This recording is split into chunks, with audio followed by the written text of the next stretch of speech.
We're just about set to go at the start of this afternoon's game, and for the play-by-play, here's Lindsey Nelson.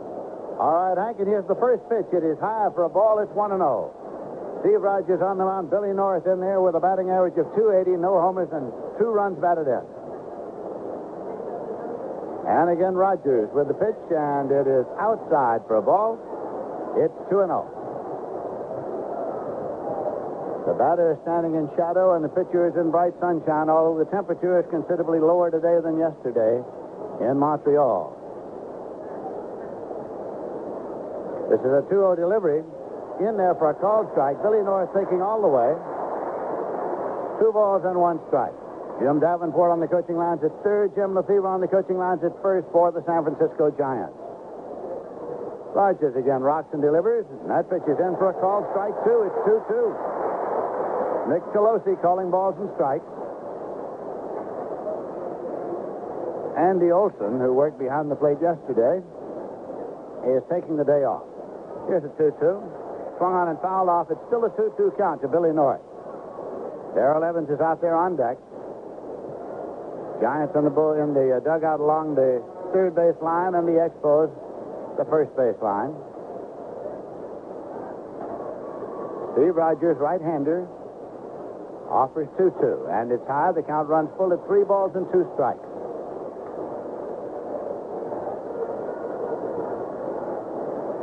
Rogers tugs at the bill of his cap, steps up onto the rubber as Billy North comes back in at the plate. And the 3-2. Swung on and fouled off.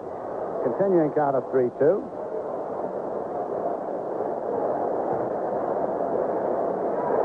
Rogers with a record of 2 wins and 2 losses.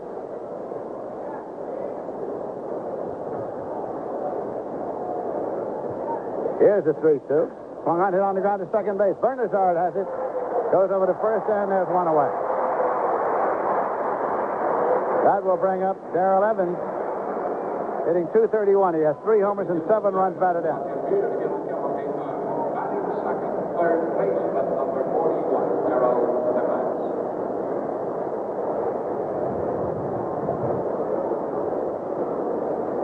Evans waiting until he steps in.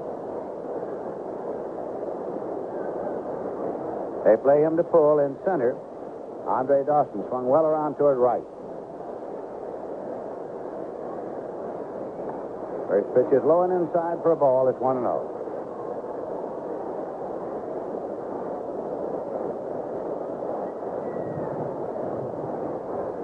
Rogers rocks into the motion. Swinging a high fly ball to left field, and shortstop Rodney Scott goes out in short left. Makes the catch, backed up by Ron LaFleur. 2 away. Emery doesn't only deliver to the major cities, they also ship things down to the minors. Emery, from here to there, overnight. Jack Clark is coming up. He's hitting .203. Has 2 homers and 5 runs batted in.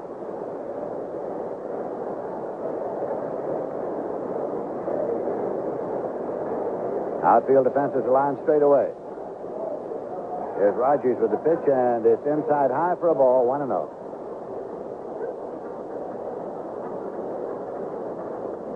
Two men out, nobody on base. And the 1-0. Low for a ball, it's 2-0. Willie McCovey is on deck.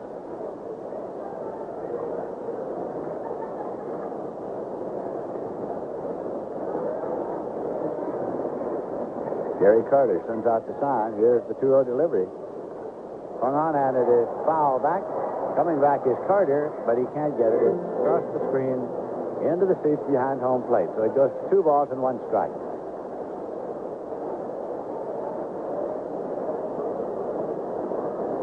Scheduled pitchers in the second game of the doubleheader, Ed Halicki and Bill Lee. First doubleheader of the year for each of these teams.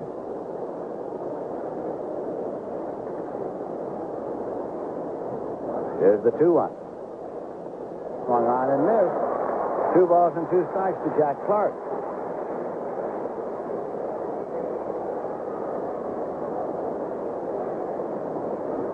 Comes back in at the plate. Rogers rocks, kicks, Delivers low and away, so it's gone to 3 balls and 2 strikes.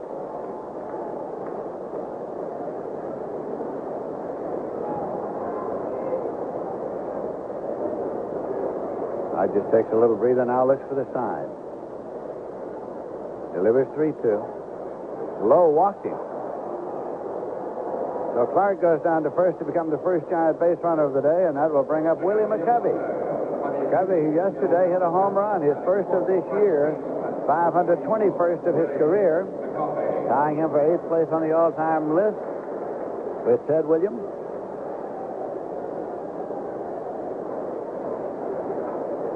Moves out the dirt and then steps out in the batter's box before coming back in. Left-hand batter facing a right-hand pitcher. The pitch is high and away for a ball. It's 1-0.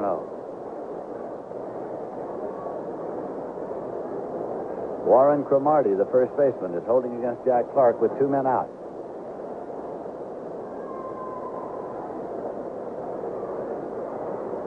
This is a 1-0. Breaks inside low. 2-0.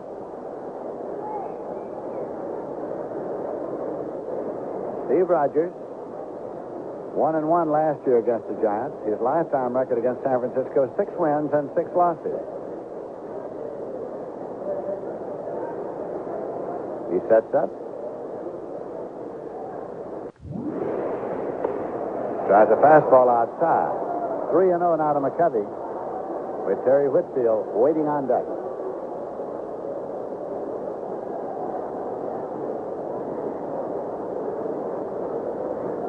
Rogers will try the 3-0 to Willie Mack. High and away, walked him. Willie Mack had that bad shot ready to swing away on the 3. Successive walks to Clark and McCovey with runners at first and second, and that brings up Terry Whitfield. Hitting .250, no homers and 3 runs batted in. Whitfield is a left-hand batter.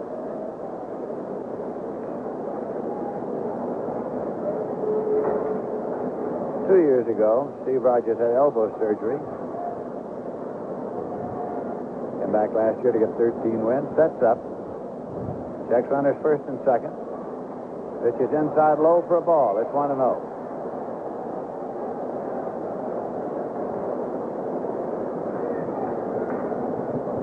Rogers takes a deep breath out there on the mound, trying to get composed, settle down. Giant runners lead first and second.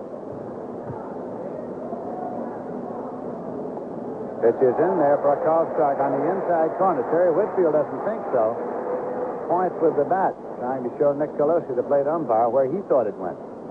1 ball and 1 strike.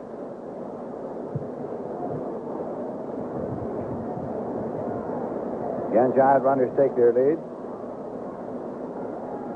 And the 1-1 pitch. Breaks inside low, so it's gone to 2 balls and 1 strike. No question that Rogers has been struggling. He went to 3 balls on Billy North, 3-2, before getting North on a ground ball, and after Evans popped up, walking Clark and McCovey. McCovey on 4 pitches. Galen Cisco, the pitching coach, has gone out now.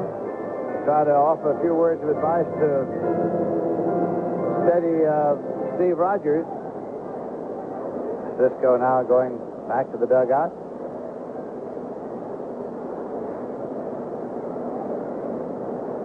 Whitfield back in at the plate. Giant runners lead first and second. The count is 2 balls and 1 strike with 2 men out. Rogers sets up. Kicks and delivers. That is low for a ball, so it's gone to 3-1 now to Terry Whitfield. Rogers is 1 pitch away from loading the bases. Rennie Stennett is on deck.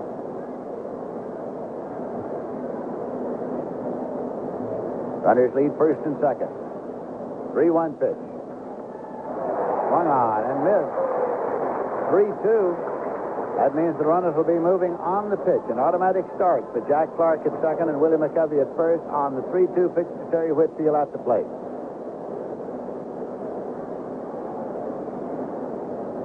Rogers takes his time. Runners lead. Now bluffed by Rogers. He whirled and did not throw. Clark going back to the bag at second. Nobody covering. Infielders did not move.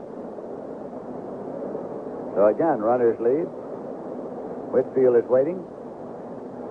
Runners go. Swung on, hit up the alley in right center field, and it's going to be all the way to the wall, one hop. One run is scored as Clark comes across. McCovey is around third. He's coming home. McCovey scores as the throw goes to second.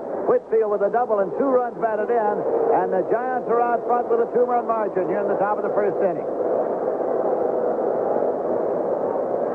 An advantage in having the runners going on the 3-2 pitch.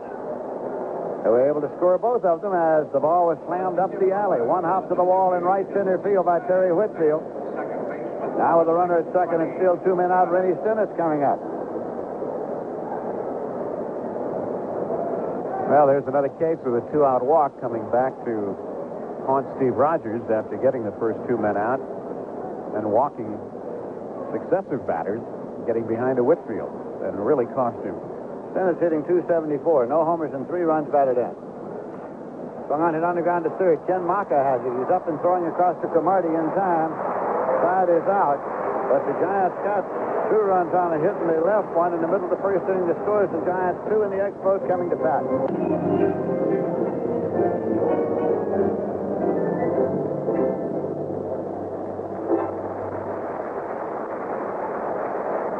Giants will feature several interesting promotions on this next homestand at Candlestick Park. For example, there's Photo Album Day on Sunday, May 18th. The first 40,000 fans entering the park will receive a 60-page, full-color photo album containing action shots and statistical information on all the players and coaches. That's Photo Album Day on Sunday, May 18th, as the Giants meet the Cardinals. Also on this next homestand, Giants will hold their first business special of the season and can have lunch with the Giants. The game starts at 12 noon as the Giants host the world champion Pittsburgh Pirates on Wednesday, May 14th. John Montefusco on the mound today in this first game. He has a lifetime record against the Montreal Expos of 5 wins and 2 losses. Last year, in his only start against the Expos, he won, so he was 1-0. He has not lost to the Expos since May 3rd, 1977. Up to lead it off. Ron LaFleur hitting .268. He has no homers and 2 runs batted in.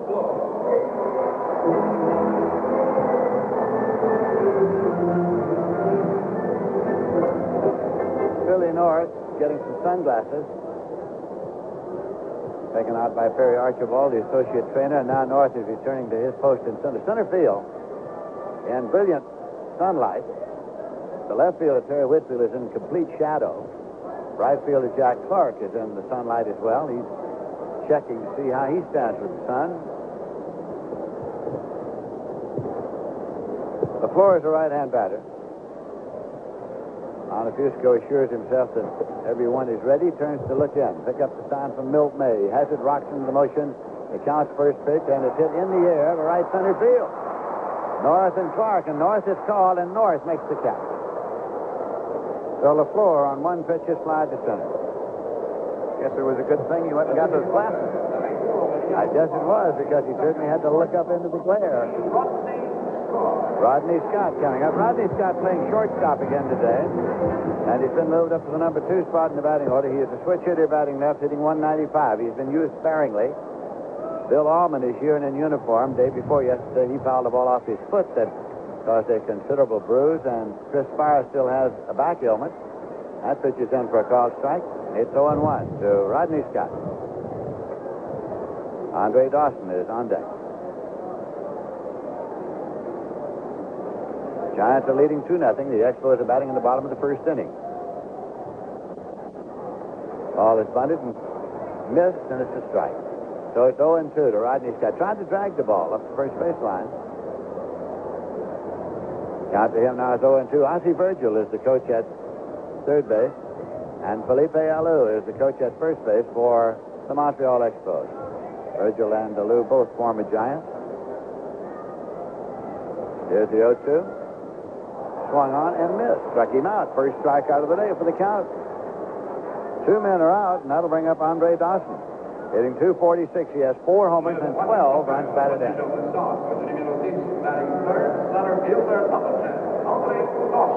Montefusco with a record this year, 1 win and 3 losses, has an ERA of 4.24.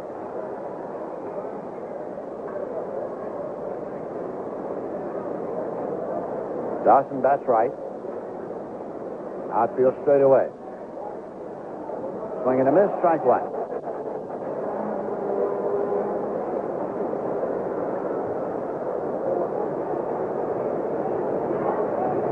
Ellis Valentine is next in the batting order, has not come out on deck yet.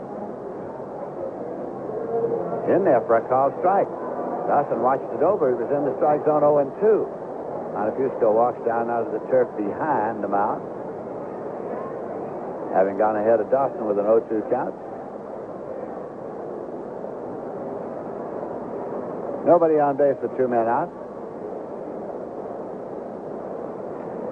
And the pitch. Swung on, hit on the ground, threw into center for a base hit. Picked up by North and played back. Andre Dawson hit a 2-strike pitch into center field for the base hit. That'll bring up Ellis Valentine. He's hitting .247. He has 4 homers and 12 runs batted in.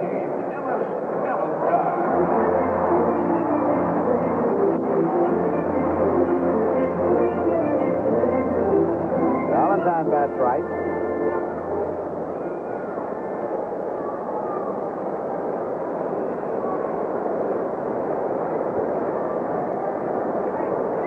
Montefusco sets and checks. Swing and it popped up foul, coming back and out of play. Into the seats behind home plate. 0-1 the count to Ellis Valentine.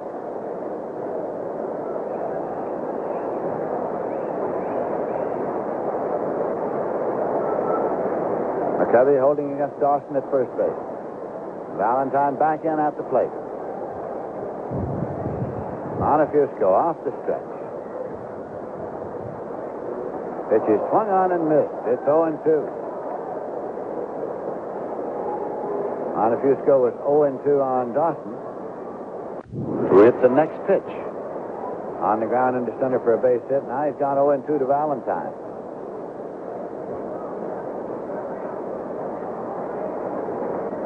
Montefusco sets and checks. Runner goes, and the pitch is in for a call, strike 3.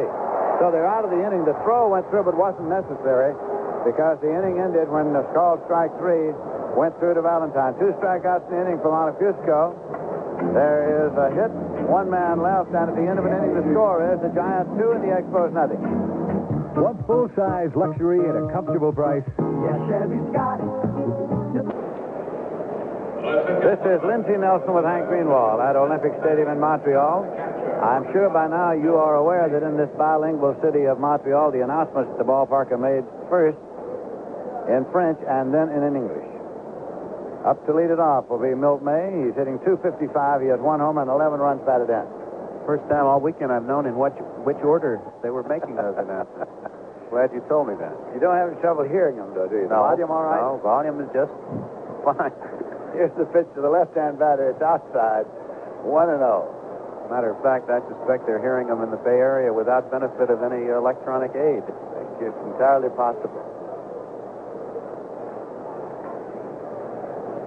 Milt May holds that bat high as he waits for Steve Rogers to deliver and has a swing and a ground ball to second. Bernazard knocks it down, picks it up, plays to first in time. Not handled cleanly, but handled by Tony Bernazard, the second baseman. Fans right now at Chevron get up to $90 off the regular station price of a set of 4 Atlas Golden Air 2 steel-belted radial tires. Cash in now at participating Chevron stations through May 31st. Johnny LeMaster is coming up. He's hitting .175, no homers and 5 runs batted in. Steve Rogers with the pitch. Swung on and missed. It's strike 1. Got on the elevator today with Tony Bernazard, and he's smaller than I am. I thought he just came back from Churchill Downs. He looked like he'd ridden in the Derby. Here's the 0-1. Swung on and popped up to deep short. Rodney Scott has gone out and called, and Scott makes the catch. Well, I'm glad to hear you can get on elevators. I was thinking about riding in and reserving one. It's not all that easy, really. Well, you have to have a lot of patience, but eventually it shows up. Montefusco is coming up now. He is 1 for 9 at the plate this year, hitting .111. Bats right.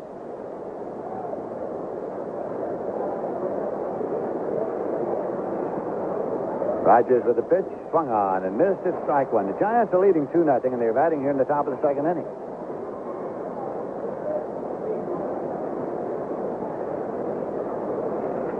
They play him, of course, to go to the opposite field. Normal alignment for the opposing pitcher. Pitch is on the way. It's 1-1.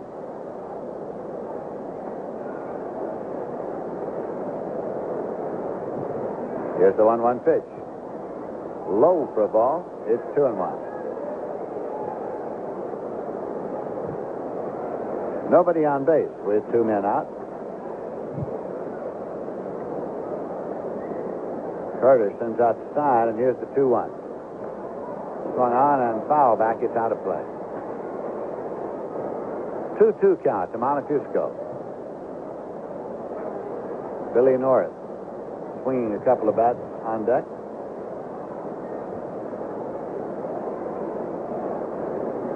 Here's the 2-2.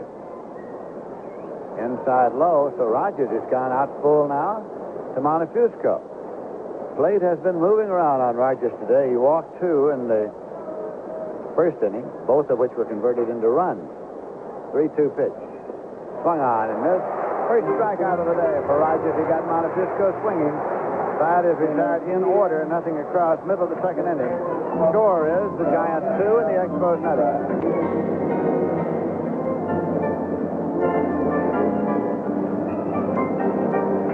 The strikeout by Steve Rogers was the 1,000th of his Major League Baseball career. He struck out Montefusco, who is taking his warm-up pitches just now. You don't think Mike Stadek's going to ask him for the ball, do you? He might. First trophy kick. Ball game's underway in the major leagues today, and the first of a doubleheader at New York. The Mets lead the San Diego Padres 3-2 after an inning and a half. Aurelio Rodriguez has homered John Curtis against Kevin Coble. The Cubs in Cincinnati scoreless after 3. Rick Russell against Charlie Leibrandt. Cleveland failed to score in the first inning of their opener with Toronto, and Toronto has scored 4 times on a grand slam by Otto Velez. Jerry Carter's up to lead it off now. Hitting .260 for the year, 2 homers, 9 runs batted in. He bats right. Montefusco's pitch is in there for a called strike. It's 0-1.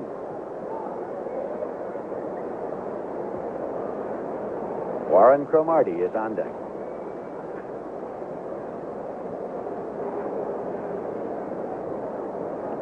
Carter back in at the plate. Count delivers, and this one is hit to third base, taken by Evans over to first in time, and he's out.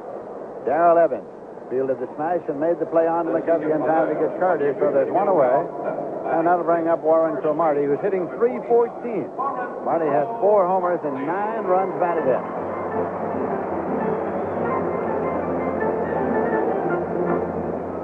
He bats left.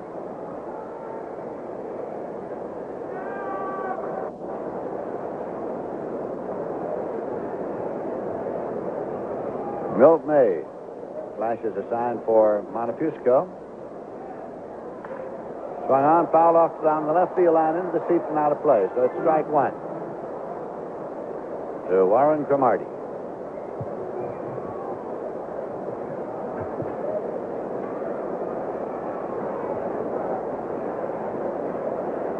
Again, Montefusco takes his sign, rocks into the motion. Fires outside. It's 1 ball and 1 strike. 1 man out in the bottom of the second inning. The Giants are leading by a score of 2-0. Here's the 1-1. Swung on and foul back. Off the screen, out of play. 1-2.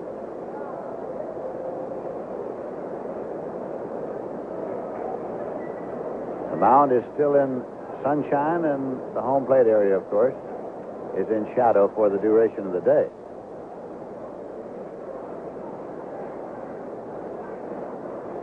Now the 1-2.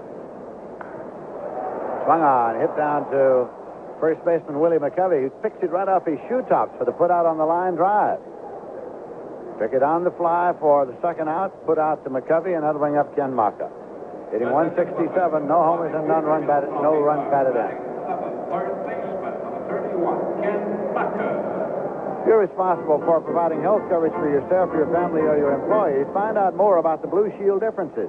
College student, senior citizen, or businessman, There's a Blue Shield plan for you. Call or write Blue Shield today. Maka with the pitch, Montefusco with the pitch to Maka, and it's in for a call strike. Maka's playing third in place of Larry Parrish. Hit on the wrist by a pitch ball. In this series, here's an 0-1 pitch. Swung on and missed. It's 0-2 to Maka.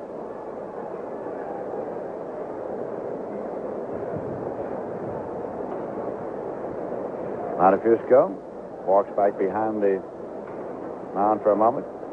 Parrish had his right wrist x-rayed yesterday. X-rays are negative. Swung on, hit down the left field line, and it's going to dip in there for a base hit. One hop to the wall. On the way to second is Maka. Jerry Whitfield up with the ball, plays it back, and in with a double. It's Maka. A two-out double.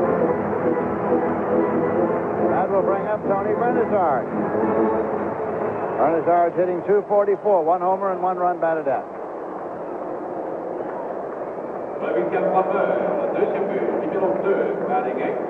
Bernazard is a switch hitter, batting left. Had been batting number 2 in the order, but now with Rodney Scott playing shortstop, Dick Williams, the manager of the Expos, put Bernazard down to number 8 and Scott up to number 2. The pitch is low for a ball. It's 1-0. Steve Rogers has moved up on deck.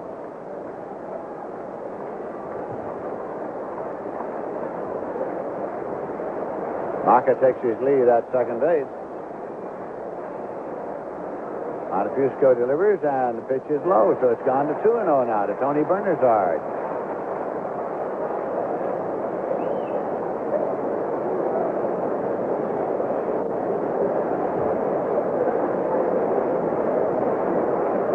Montefusco again, setting it up. Kicks and delivers 2-0. Low, he's gone 3-0. Aware, of course, that the pitcher Rogers is on deck. Rogers had 2 hits this year. He's 2 for 9.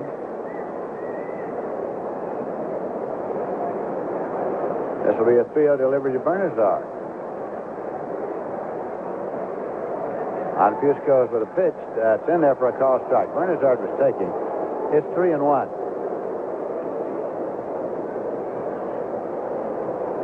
Bernazard looks down to Ozzie Virgil, who runs through the signs for him now.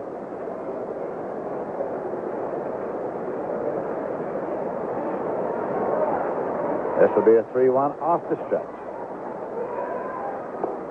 I turned him inside and walked him. First walk issued by Montefusco. Then Bernazard to first. Maka holds at second, and Steve Rogers is coming up. He's hitting .222.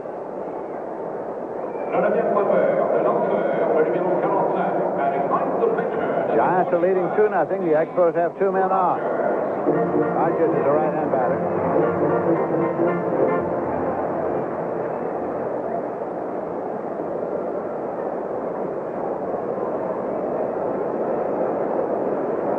Rogers now swings the bat loosely, calls Tom Stivis back. Now moves back into the batter's box. Expo runners lead first and second. Swing and a miss. It's strike 1 to Rogers. Remember that game here last year, Lindsay, when Rogers batted with the bases loaded against Montefusco, nobody out. He went to 3-0 against him, and then for some reason Rogers bunted. Went back to the mound, and Montefusco started a double play. Here's the 0-1. Swung on and missed. 0-2. I think he said afterward that he thought he saw a sign. I remember that now. I bet he remembers that now. I'm sure Dick Williams does. It's 0-2.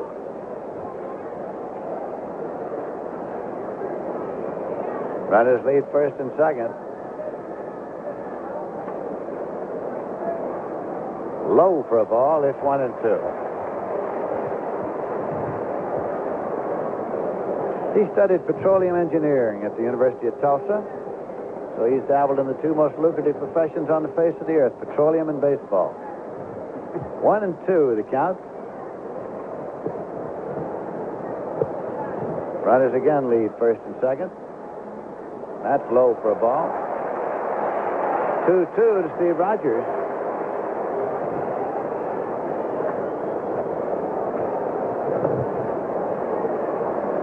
Stays right in the batter's box. Montefusco looks into Milt May. Big 2-2 pitch coming. You try to make this one the pitch of decision. And it's in there for a call, strike 3. He looked at it. Third strikeout for Montefusco. The side is retired. There was a hit. There was a walk, 2 or left. Hank Greenwald will be here for the play-by-play in just a moment. At the end of 2, the score is the Giants 2 and the Expos nothing.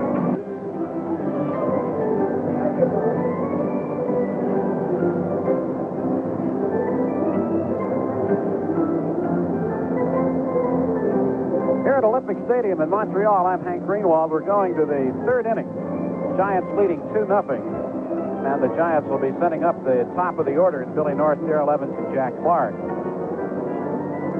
At Philadelphia, Dusty Baker hit a 3-run homer in the first inning, as the Dodgers picked up a total of 4 runs in their first at bat against the Phillies. Philadelphia coming to bat. Dave Goltz for Los Angeles, and Randy Lurch will be pitching for the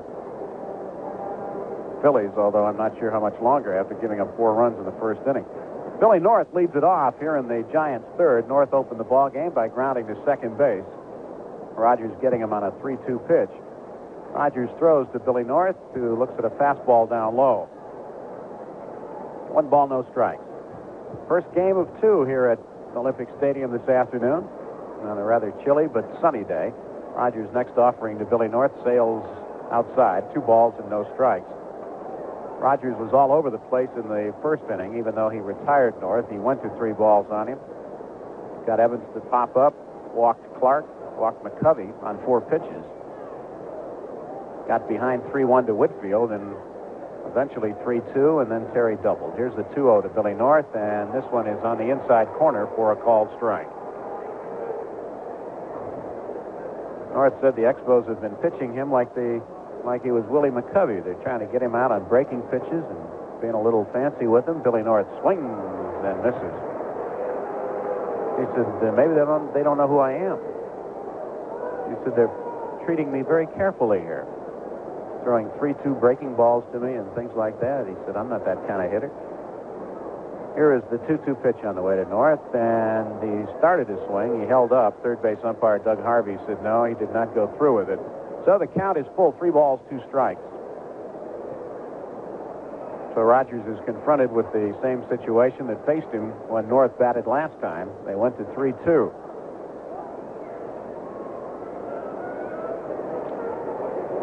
Rogers ready to go. Into the windup, the 3-2 to Billy North is on the inside corner, called strike 3, and they got him that time with looked like a slider.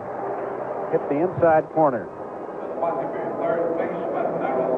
So Billy North strikes out, looking. 1 away, and the batter will be Darrell Evans.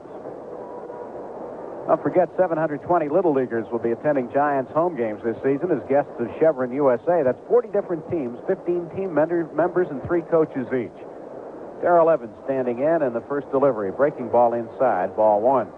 A random drawing will select the 40 teams, so have your coach send a card with your team name and his name, phone number, and address to Chevron Youth Baseball, KNBR 68, 1700 Montgomery, San Francisco 94111. The pitch to Darrell Evans is hit into center field.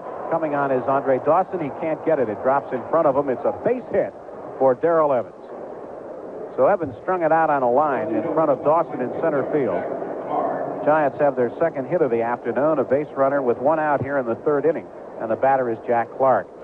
Remind you on that Chevron Youth Baseball, only 1 card per team, and cards must be at KNBR by 5 p.m. May 27th. No purchase necessary.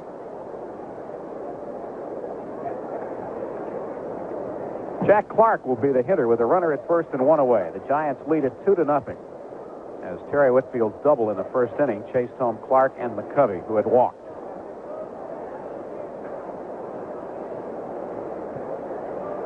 A lot of concern about the early season play of the Expos.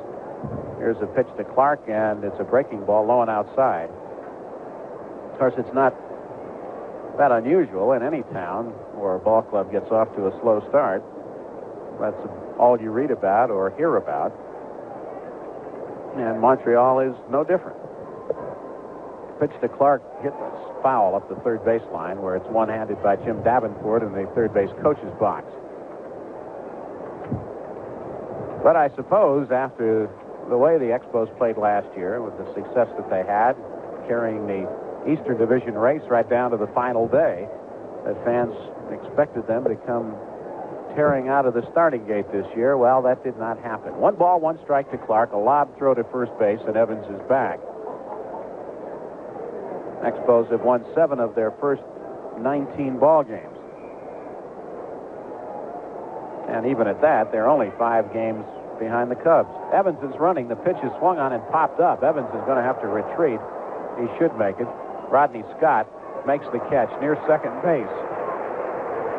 So Giants had a hit and run on, and Clark popped it up. There are 2 away, and the batter will be Willie McCovey. Giants and Expos have won the same number of ball games. The Giants, having played 3 more, have a greater number of defeats. Giants played 18 straight days before getting a day off, which is most unusual early in the season. Evans leads away at first. The pitch to McCovey, breaking ball inside and low. 1 ball, no strikes. Willie McCovey, center of conversation following yesterday's ball game, having hit that home run. Tied him with Ted Williams at 521. 8th highest total in Major League history. Here is the pitch to Mack, and it's a fastball high and away. Covey said he'd like to take aim on Mickey Mantle's 536. Well, he'd need 16 to pass Mantle. Here's the 2-0 pitch on the way to McCovey. He swings and misses. Ball seemed to dip down around the knees. Mantle is in 6th place on the all-time list. McCovey's next target would be Jimmy Fox at 534, Mantle at 536, and Harmon Killebrew appears to be a little bit out of reach. McCovey, fastball outside corner, strike 2 called. 2 balls, 2 strikes.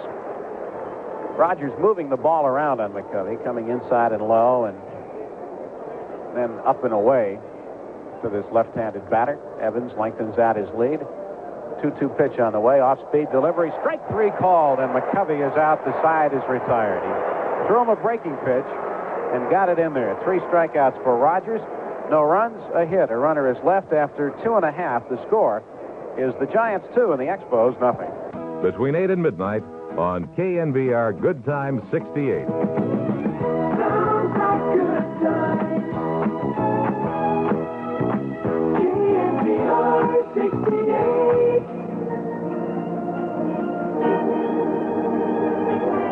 Don't forget, the Giants' next homestand begins Tuesday, May 13th, and will bring in the world champion Pittsburgh Pirates along with the Cardinals and the Chicago Cubs, although hopefully not at the same time. The Pirates will begin the 8-game homestand on Tuesday night, the 13th at 7:35, followed by a pair of afternoon games, Wednesday, May 14th, which is a business special, and will begin at 12 noon, and then Thursday, May 15th. Tickets for all those games can be purchased at the main box office at Candlestick Park from 9 until 5 Monday through Friday, and at the Giants' downtown location, 170 Grant Avenue, from 9 until 9:30 to 5:30 Monday through Saturday. Ron LaFleur leads it off here in the Expo third, and the first pitch from Montefusco is high and outside, ball 1. Giant tickets available, too, at Abro Sporting Goods in Oakland at 1706 Franklin Street, at all Macy's, Emporium, and Capwell stores. Montefusco throws. LaFleur takes a pitch down the middle for a called strike. 1-1 the count. Montefusco against LaFleur, right-handed batter. Evans up at third. The pitch is swung on and fouled back. By the way, you can also charge tickets to your Visa or MasterCharge by calling the Giants ticket phone at 467-8000 Monday through Friday from 9 a.m. until 5 p.m. The speedy Ron LaFleur came to the Expos in a trade for pitcher Dan Schatzeder. Montefusco winds, 1-2 pitch on the way, is fouled back of the Expos dugout into the seats. How long LaFleur remains in a Montreal uniform is subject to question, even though the Expos traded for him. He is not signed. He is eligible to become a free agent at the end of this year. 1-2 delivery, fastball just off the outside. 2 balls, 2 strikes. And there really has been no hint as to his intention at this point, whether he wants to stay here or not. 2-2 pitch on the way. Breaking ball. He started after it and held up. Count now is 3 balls and 2 strikes. Well, check that now. The scoreboard says 2-2. They put up, I know what they did. They fooled me. They put up 2-2 after he fouled off a pitch, I believe. So that was ball 2. Montefusco throws again. Another foul ball down the right field line. McCovey chases it, but it goes back into the stands. Count remains 2 balls and 2 strikes. Expos have to count on LaFleur as an offensive threat. He's a guy that can hit the baseball. He hit 300 last year for the Tigers in 148 ball games. And he's a guy that is in the lineup day in and day out. Played, been averaging in the vicinity of 154, 155 ball games the last 2-3 years. He came to bat 600 times last year. He had 180 hits. And he stole 78 bases and did not lead the league. Willie Wilson of Kansas City led the American League last year. In fact, LaFleur's 78 stolen bases was the highest runner-up total in Major League history. 2-2 pitch on the way, and it swung on and missed, strike 3. So Ron LaFleur opens the 3rd inning by striking out. That is the 4th strikeout chalked up by Montefusco, and it brings up Rodney Scott. Switch hitting shortstop of the Montreal Expos. Batting left-handed against the right-hander Montefusco. John is into the windup, and the pitch to Scott is in there for a strike. I'm talking about LaFleur before. His 78 stolen bases was the highest runner-up total in American League history. Scott batting for the 2nd time, struck out his first time up. Evans looking for the bunt at 3rd as the pitch comes inside. 1 ball and 1 strike. Now, Rodney Scott was one of the heroes of the Expos' victory here on Friday afternoon. That 9th inning, beating out an infield hit, then stealing 2nd and 3rd and changing everything around. 1-1 pitch on the way, and Scott takes a strike. He started to move up on the ball, never swung. The pitch dipped in there. Strike 2. 1 ball, 2 strikes. With Scott at 3rd base and 1 out in the bottom of the 9th on Friday, Dave Bristol then had to order Bernazard and Dawson walked. Scott swings and golfs it up the first baseline. McCovey goes to Montefusco, 2 steps ahead of Scott for the out, and there are 2 away. 3-1. And then, of course, on Ellis Valentine, with the bases loaded, drove a base hit to right field, and that scored the winning run. But the Giants came back yesterday and defeated the Expos 3-2. 2 down here in the 3rd inning, and here's Andre Dawson. Had a muscle cramp that forced him to leave yesterday's ball game, but he's back in there today, and he looks at a slider on the outside. Expos are not scoring runs, and that concerns Dick Williams. In fact, they've scored only 5 runs in the last 43 innings. And unless Dawson does something to keep it alive, it's about to become 44. Montefusco throw, strike 2 called. That may be part of their problem, is when you try to analyze a club that is not doing much offensively, and you find generally that they're taking a lot of pitches and not being very aggressive with the bat. And perhaps this is what is happening right now to the Expos over this stretch of games over the last 4 or 5 ball games. Here is the 0-2 pitch on the way, and it hits Dawson. Montefusco threw a pitch that ran in on Andre Dawson and hit him. Boy, John is not having much success on 0-2 pitches. They gave up a hit to Dawson in the 1st inning on an 0-2 pitch. I think Maka doubled. the first time he wasted one was when he had pitcher Steve Rogers 0-2. And now he's 0-2 on Dawson and hits him. So that keeps the inning alive. Ellis Valentine getting ready to move into the batter's box. Expos lost Larry Parrish for about 3 days. He was hit with a pitch yesterday by Ed Whitson. So Montreal has had base runners aboard in all of the first 3 innings so far. But they have left 3 men on through the first 2 innings. Valentine steps in. He was called out on strikes in his first at bat. Montefiusco from the stretch throws, and the pitch is swung on and missed. Valentine with a big rip.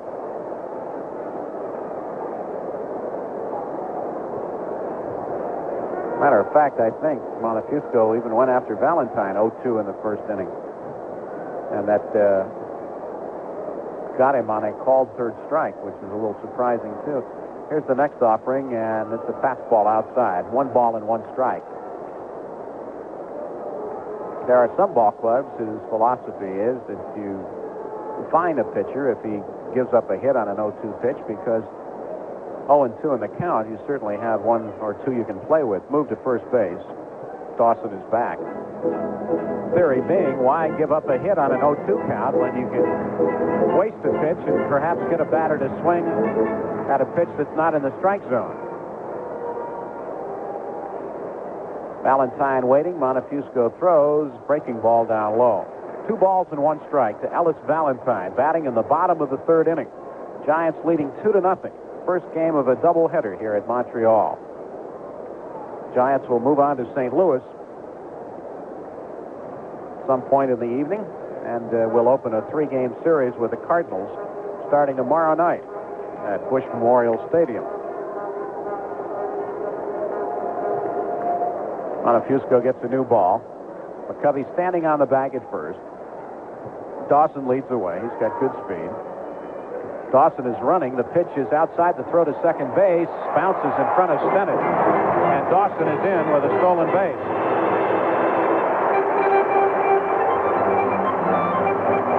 So Andre Dawson steals second base. Dawson stole 35 last year. That moves him into scoring position.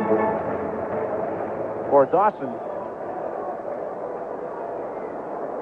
that is his 2nd stolen base of the season.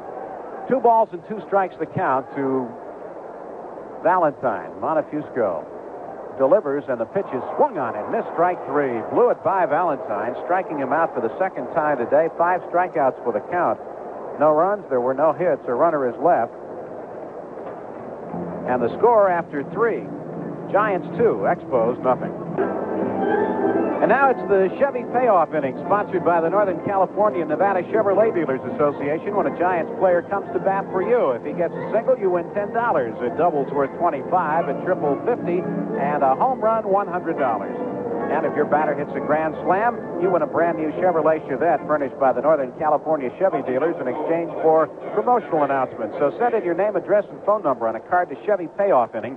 KNBR 68, 1700 Montgomery Street, San Francisco, 94111. Only 1 winner per household per season. No purchase necessary. Terry Whitfield is going to lead off the inning, and he'll be batting for Rick Herndon of San Leandro. Whitfield doubled to drive in the only 2 runs of the ball game. Rogers throws. The pitch is high and away. Well, it may not be the first time that Whitfield has batted for Herndon, but certainly the first time he's batted for Rick Herndon of San Leandro. Terry standing in. Rogers throws again, and this pitch comes in high. 2 balls, no strikes. Rogers got behind 3-1 and then 3-2 to Whitfield, and with 3-2 and 2 outs, the runners were going, Clark and McCovey, and McCovey was able to come all the way around and score from first base on Whitfield's double. Terry's awaiting the 2-0 pitch from Rogers, and he lets it go by. It is outside, ball 3. 3-0 the count. Rennie Stennett waiting on deck. Giants 2 runs, 2 hits. The Expos no runs, 2 hits. We're in the top of the 4th. 3-0 pitch on the way, and Whitfield takes a strike. Rogers has been unable so far to get out in front on the count as often as he'd like. 3-1 pitch on the way to Whitfield is hit down the left field line. It is a foul ball back into the seats.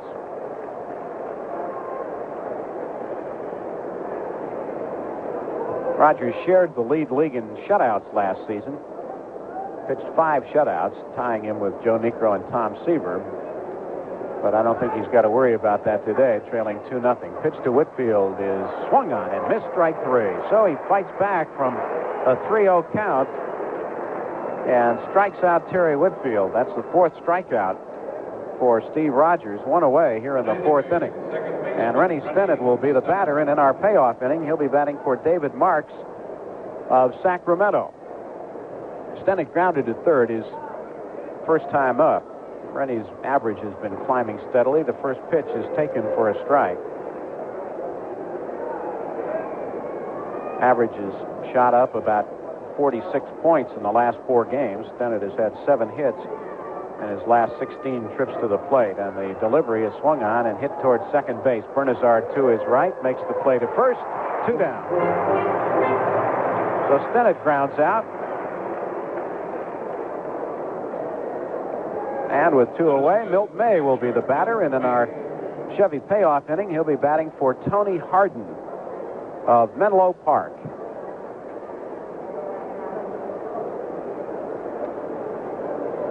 Well, it was Milt May's double to left field yesterday that scored Rennie Stennett with what proved to be the winning run. Rogers throws, and the pitch skips on through Gary Carter back to the screen. May at the plate in the top of the 9th inning, and Stennett at first. Manager Dave Bristol put the hit and run on.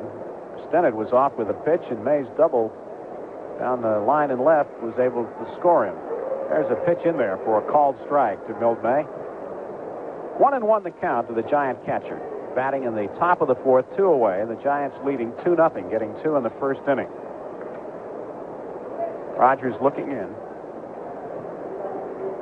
Delivers to Milt May, and he takes a strike. Breaking ball in there nicely. May leads the Giants in runs batted in. Milt has driven in 11 runs. Herndon and McCovey are next with 9 each. 1-2 pitch to Milt May, and that hits in the dirt in front of the plate and skips on past. 2 balls, 2 strikes. May hitting .255 at the start of play today. He grounded out his first time up.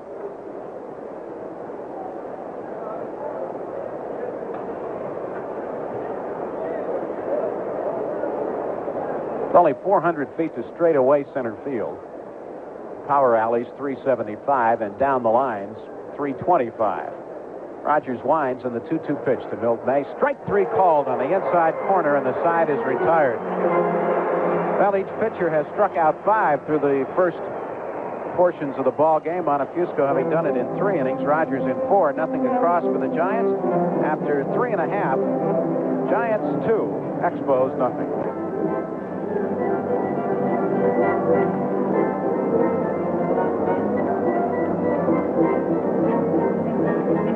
Well, we're going to the bottom of the 4th inning of a 2-0 ball game. The Giants out in front, and the Expos will be sending up Gary Carter, Warren Cromartie, and Ken Walker to face Giants right-hander John Montefusco. At Shea Stadium, New York, in the first of a doubleheader, the San Diego Padres and New York Mets are tied 3 apiece. That's after 5 innings. John Curtis for the Padres. Kevin Coble started. Tom Hausman came on in the 3rd inning.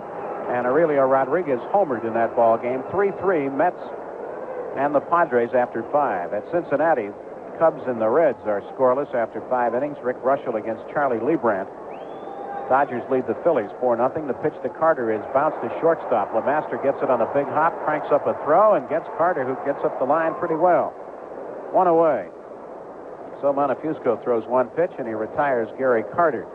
In that L.A.-Philadelphia game, Dusty Baker homered in the first with 2 on, his 5th of the year. Dave Goltz against Randy Lurch. Pittsburgh leads Atlanta 6-2 after 3 innings. Tommy Boggs for Atlanta, Jim Bibby for the Pirates. Cardinals lead Houston 1-0 after an inning. Ken Forsch for Houston, Bob Sykes for St. Louis. Batters Warren Cromartie. line to McCovey his first time up. Montefusco throws, and the pitch is in there for a called strike. Cromartie, a native of Florida, makes his home in Miami. Pitch on the way is swung on and missed as Montefusco took a little something off of that. Cromartie's another guy who does not miss ball games. 158 he participated in last year, 159 and 78, and 155 the year before that. So it takes a lot to get him out of the lineup. Here is the pitch high and away with a fastball. Montefusco wasted that one that time, and Cromartie was not biting. 1 ball and 2 strikes. Ossie Virgil coaching at third. Felipe Alou in the first base coach's box. Cromartie in that exaggerated stance of his. The 1-2 pitch on the way. On the outside corner, called strike 3. Cromartie caught looking. Montefusco throwing very effectively here this afternoon. That is his 6th strikeout. He struck out 8 in a ball game earlier this year, in a game in which he emerged as the losing pitcher. That was at Cincinnati. Struck out 8 Reds, but he gave up 2 home runs that day, one to Concepcion and one to Dan Dreesen. The one to Dreesen proved to be the margin of difference. It came with a man on, and the Reds won that game 5-3. Ken Maucha, the batter, had a double his first time up. Montefusco misses outside with his first delivery. Maucha in the lineup because of the injury to third baseman Larry Parrish. Montefusco winds and throws, and the pitch is swung on and missed. 1 ball and 1 strike to count.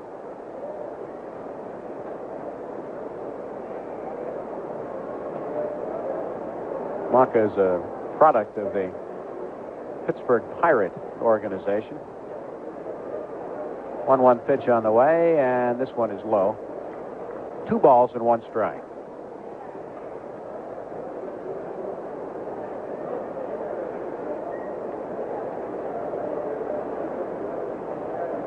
Maucha, right-handed batter. Montefusco delivers, and this one is in there for a called strike 2.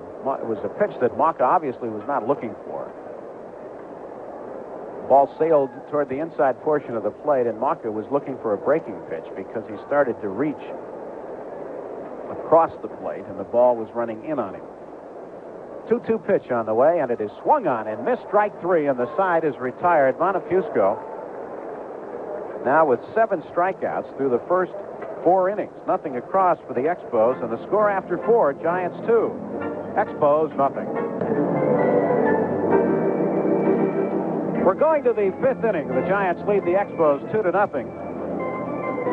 And Johnny LeMaster will be getting ready to lead it off for the San Francisco Giants. If you missed last night's scores for any reason, let me catch you up to date. Atlanta beat Pittsburgh last night 3-1 in a ball game that went 10 innings. Houston beat the Cardinals 4-1 last night. Yesterday afternoon, the Padres beat the Mets 2-1. Cubs over the Reds 7-1. The Phillies beat the Dodgers 7-3. American League, Seattle over California 2-0. Texas beat Baltimore 3-2. LeMaster stands in, and the first pitch of the inning is taken for a strike. Boston blanked Kansas City 7-0 yesterday. Milwaukee beat Chicago 4-1. Oakland over Detroit 5-3. Toronto beat Cleveland 8-3, and the Yankees beat Minnesota 7-3. Rogers throws, breaking ball in there nicely. Strike 2 called to LeMaster, who was leaning back out of the way of a pitch that broke in and over.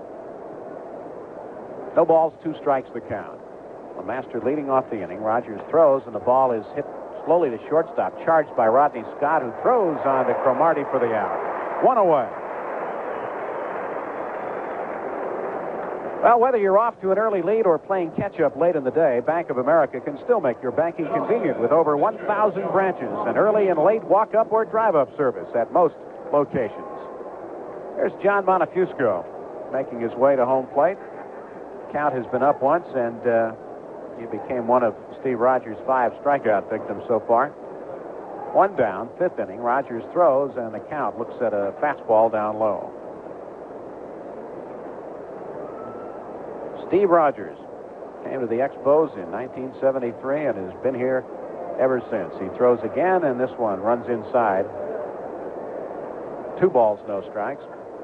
I mentioned that Rogers, when he struck out Montefusco, chalked up the 1,000th strikeout of his major league career. Well, he also was part of another milestone a couple of years ago. He was the pitcher who surrendered Pete Rose's 3,000th hit. Montefusco chops a foul ball wide of third.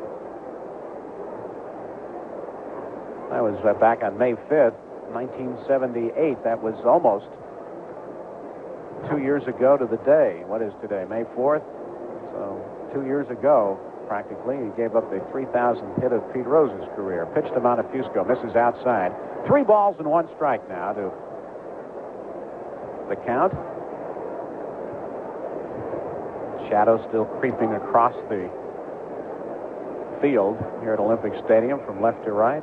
3-1 pitch to Montefusco. Check swing roller to first base. Cromartie has got it back of the bag. Montefusco doesn't even run as Cromartie steps on the bag.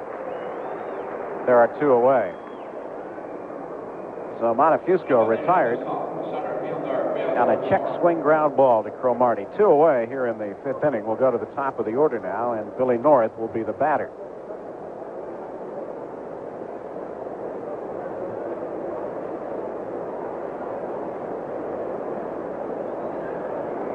The course of his major league career to this point, Rogers has pitched 4 one-hitters, but has yet to achieve the big one. Pitch to Billy North is outside for a ball.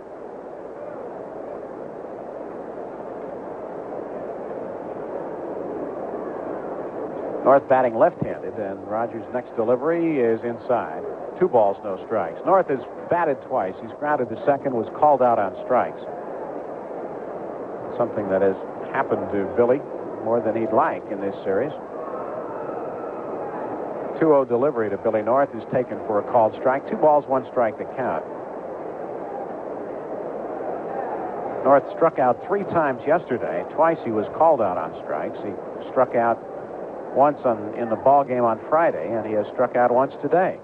2-1 pitch on the way to Billy North, and this one is hit foul, back and out of play. 2 balls and 2 strikes. So North now knows that the Expos in this series have been throwing him breaking pitches with 2 strikes. And we'll see what happens here. Rogers ready to work. The 2-2 pitch on the way is fouled off. That looked like a low fastball, and Billy North golfed at it. Get a look at Ed Halicki for the first time this season in a starting role in the second game of this doubleheader. And he'll be opposed by the man they call the Spaceman, left-hander Bill Lee. North peers out at Rogers. Right-hander winds, and the 2-2 pitch to Billy. Strike 3 called. They got him again. Billy North is called out on strikes. 6th strikeout for Rogers. Giants with nothing across in the top of the 5th. After 4 1/2, it remains the Giants 2 and the Expos nothing. Your Chevron dealer's sale on the Atlas Golden Air 2 steel belt.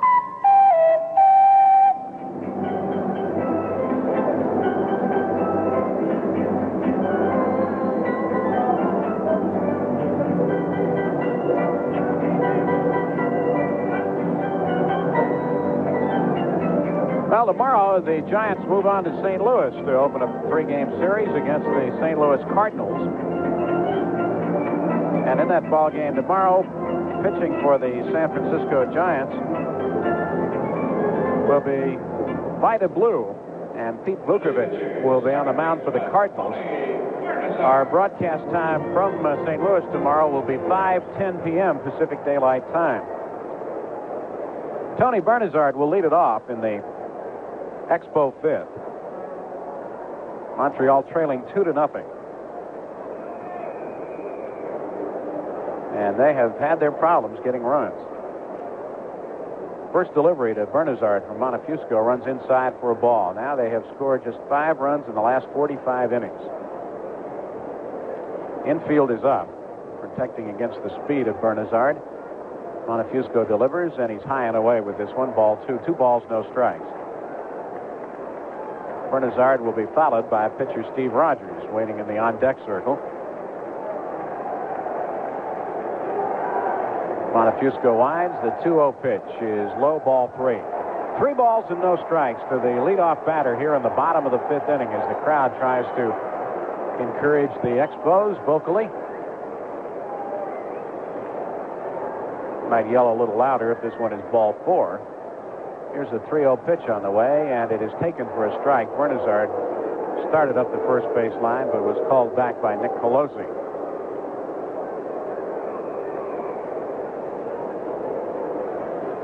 Montefusco has struck out 7. He has walked 1, but is in danger of losing Bernazard with a count of 3-1. Here is the pitch on the way. It is swung on and missed, so they turned him loose on 3-1, and he had a rip. Terry Whitfield in left is shaded toward the line. North is straight away in center field. Clark likewise in right. Here's a 3-2 pitch on the way, and it is low, ball 4, and Bernazard is on. So both of the walks issued by Montefusco go to Bernazard, and the pitcher, Steve Rogers, will be making his way to the plate. Rogers was called out on strikes in his first at bat. Evans at third is anticipating a sacrifice as he starts creeping down the line. Montefusco throws, and the pitch is high, ball 1.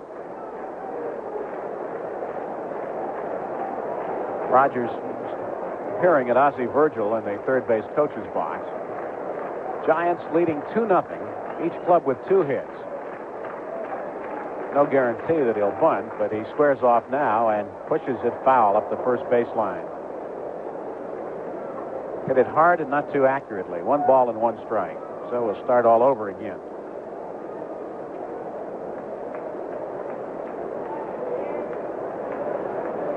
John Montefusco. Lifetime against the Expos, 5-2.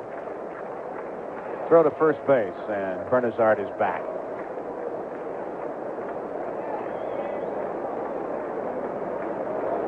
Bernazard has good speed at first base. Evans coming down the line at third. Rogers bunts again foul up the first base line. 1 ball and 2 strikes. Fans don't seem to like that. They expect that pitchers should be able to bunt and register their displeasure in the traditional manner. Rogers still looks at Ozzie Virgil at third to see if they're going to try it again. Well, if he bunted once on 3-0 last year, he might bunt with 2 strikes on him. He does square off, and he fouls it. He's out. Fouled the ball off.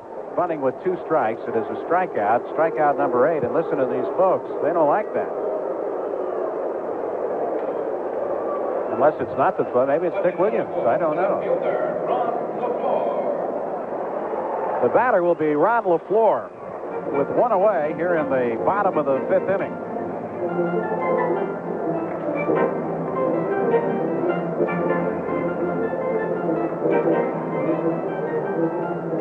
Expos scored in only 1 inning yesterday. That was in the 7th inning when they got both of their runs in that 3-2 loss to the Giants. Bernazard leads away at first. LaFleur, the batter, is fly to center and struck out. Montefusco throws, and the pitch is swung on and missed.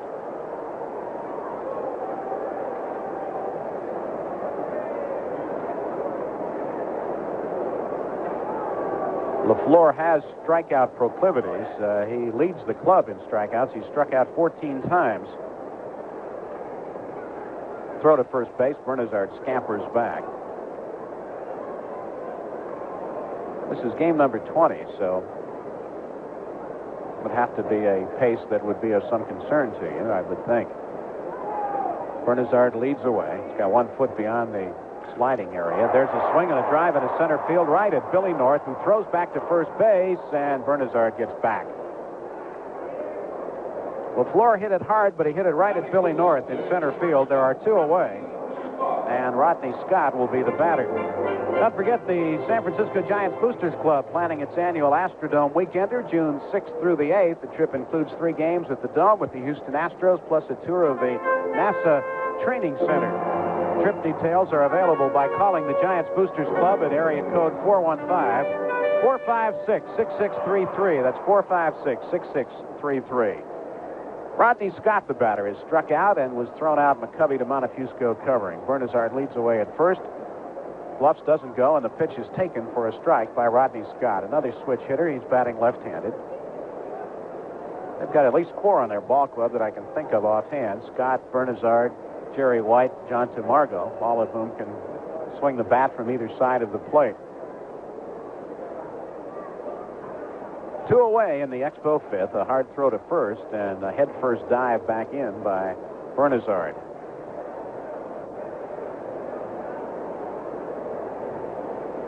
Scott keeps that back foot planted in the box, even though he steps part way out. Montefusco from the stretch, a pitch out, and Bernazard was not going. 1 ball and 1 strike. So the Giants engaged in a little guessing game right now with their adversaries from Montreal. Giants on top, 2-0. Terry Whitfield's double with 2 outs. In the first inning, scored Clark and McCovey. Montefusco throws, and the ball is grounded foul up the first baseline past Felipe Alou down the right field line. Count is a ball and 2 strikes. John Montefusco, he has won 1 game this year, and he has lost 3. The Giants have gotten him the lead in this ball game, 2-0. Now he's ready to work 1-2 with Bernazard running. The pitch is low and inside. Milt May's throw to second base. He is safe on a close play at second. So Bernazard steals second base. May got off a good throw that time and turned that into a pretty close play despite the start by Bernazard, who picks up his 3rd stolen base of the season. Count to Rodney Scott, 2 balls and 2 strikes. So Montefusco will go after him on this pitch now. Bernazard leads away.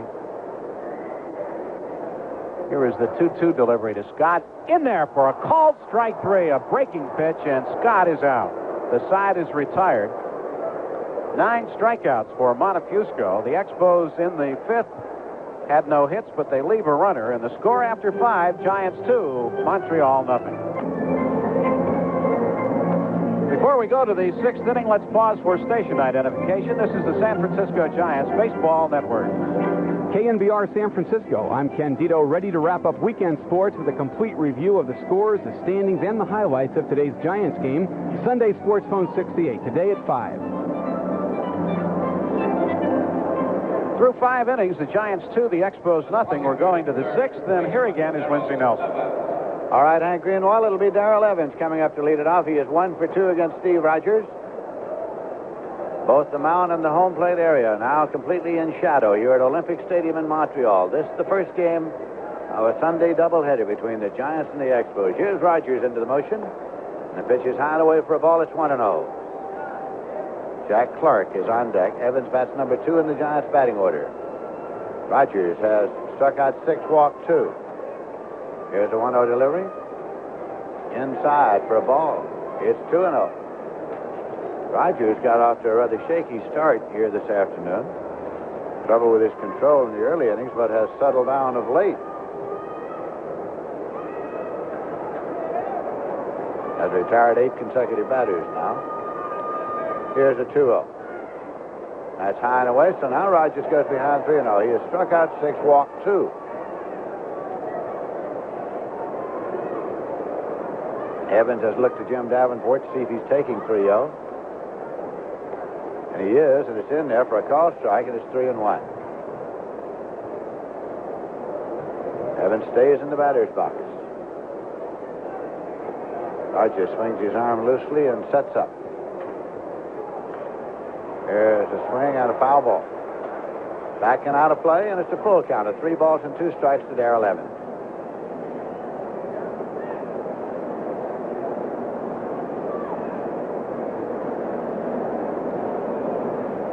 He comes back in now. Nobody on, nobody out.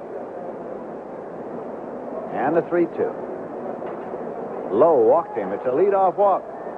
Third base on balls issued by Rogers. The right fielder, Jack Clark.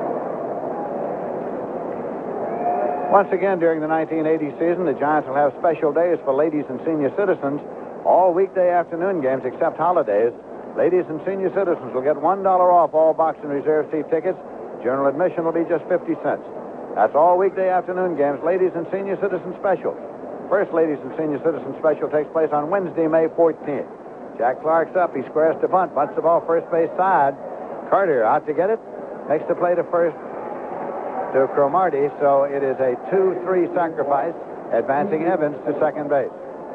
Jack Clark with a sacrifice bunt. Willie McCovey coming up with a shot at getting another run in here now for the Giants. And the top of the sixth inning, McCovey walked and later scored in the first inning. He struck out in the third inning.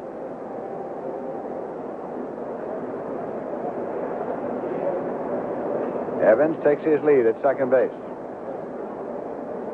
McCovey has the bat cocked. Rogers delivers. The pitch is in for a called strike. 0-1 to Willie McCovey. The maneuver may have surprised a few people because Clark is not called upon to sacrifice very often. That's the first one this year that he has executed.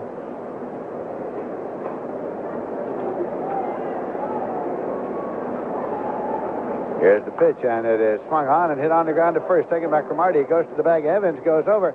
Evans on the pitch had been moving back to the bag at second, as Rogers had not turned that way, but the shortstop had made a move and was out of position. But McCovey grounded out to first base unassisted. Evans to third, 2 away. Terry Whitfield is coming up now. He had the big hit, the double to drive in 2 in the first inning. He struck out in the fourth. Galen Cisco goes out to the mound again. Well, they've got first base open, and the left-handed batter Whitfield at the plate. They may be discussing how to pitch to him in this situation with the right hand hitting Stade to up next. Or then again, they might have been talking about where they're going to have dinner. Who knows? But that may very well have entered into it. Matter of fact, as it turned out, it wasn't Cisco. It was Dick Williams, the manager, out to talk to Steve Rogers. So Whitfield steps in. Whatever they've decided has been decided, and Rogers is going to work straight away. Evans leads down the line from third. Whitfield watches in there for a called strike. The hits are all even in this game, 2 each. Giants got 2 early runs on a Whitfield double. They play him straight away and deep. Here's the 0-1. Outside high. It's gone to 1 ball and 1 strike to Terry Whitfield. Rogers walks around behind the rubber, takes a little breather. Now steps up to look in as Evans leads down the line from third. 1-1 pitch to Terry Whitfield. Outside high. It's gone to 2 balls and a strike. 2-1. Whitfield back in, pounds the plate, swings the bat loosely a time or two.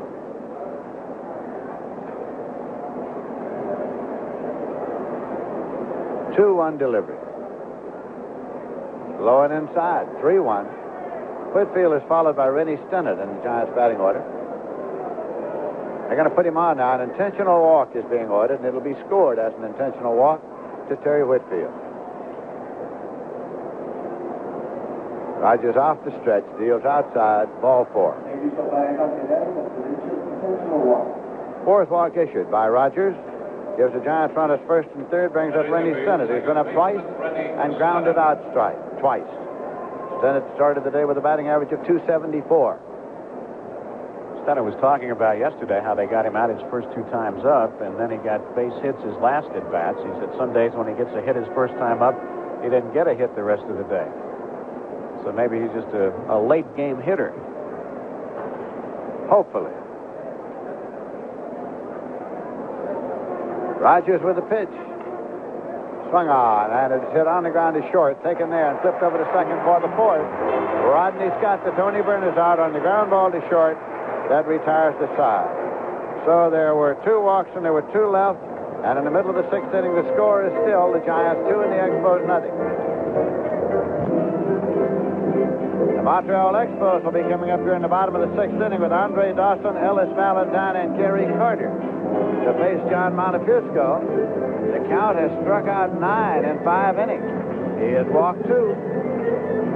has allowed 2 base hits.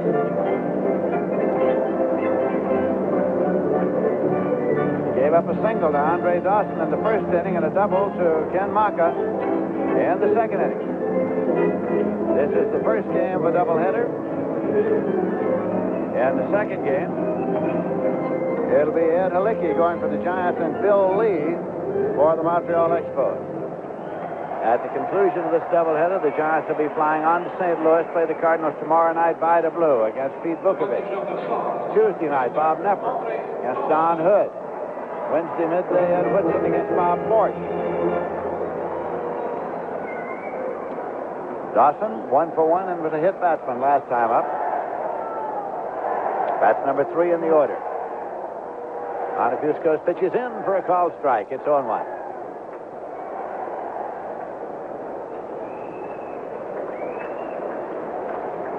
Count looks in to Milt May to get his sign.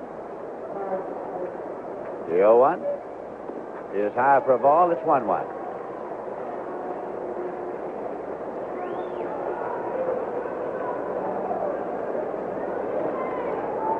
Dawson waggles the bat around a time or two. Now the 1-1 pitch, and it's high for a ball. Montefusco goes behind 2 balls and 1 strike to Dawson.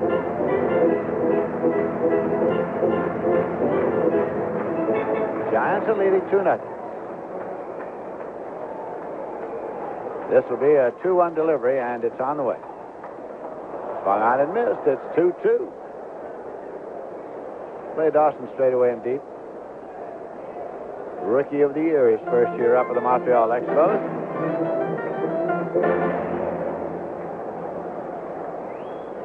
This will be a 2-2 offering to Andre Dawson. Swung on and fouled off. Continuing count of 2-2. Ellis Valentine waiting in the on-deck circle.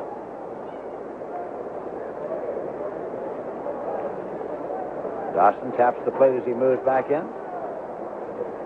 Montefusco takes the sign. Steps back to rock into his motion and offers 2-2.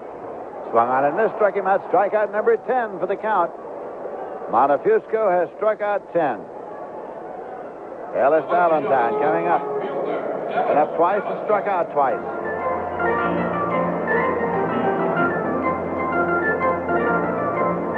He bats right.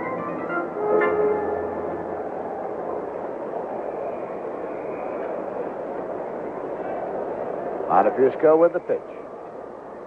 Inside low for a ball. It's 1-0. Giants 2 runs, 2 hits. Expos no runs, 2 hits. 1-0. Missed low and away. Montefusco goes behind 2-0 to Valentine. Play him straight away and deep. Here's the 2-0. Swung on and fouled off. 2-1 to Ellis Valentine. He is up there to swing the bat. His strike zone is anything he can reach. Some he can't. 2-1 to Ellis Valentine.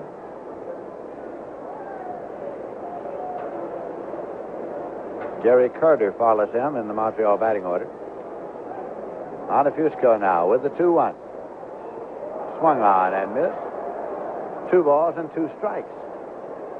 Montefusco takes the return throw, walks slowly back up to a position behind the rubber. Kicks at it a couple of times. Now, feet even on the rubber. Montefusco has the sign. 2-2 pitch to Valentine. Swung on and hit in the air to right field. Clark moves over, and he makes the catch in right, moving toward the line. 2 away. Carter's coming up now. He's in it twice and grounded out twice.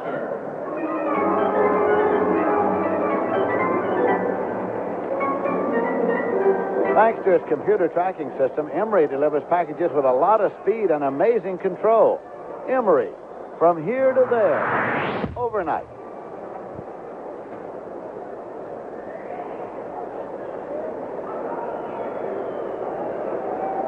Carter up with 2 men out, nobody on. Watches high and tight for a ball. It's 1-0.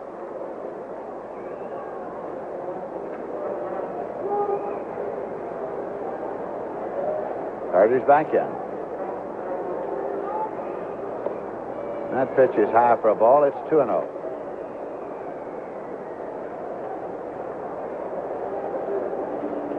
Montefiusco takes his time now with a little breather in between pitches, having gone behind to Gary Carter. He went behind 2-0 to Ellis Valentine, came back to even out 2-2 and get him on a fly ball. That one's in for a call strike. It's 2-1. Carter watched it over. Cromartie's on deck.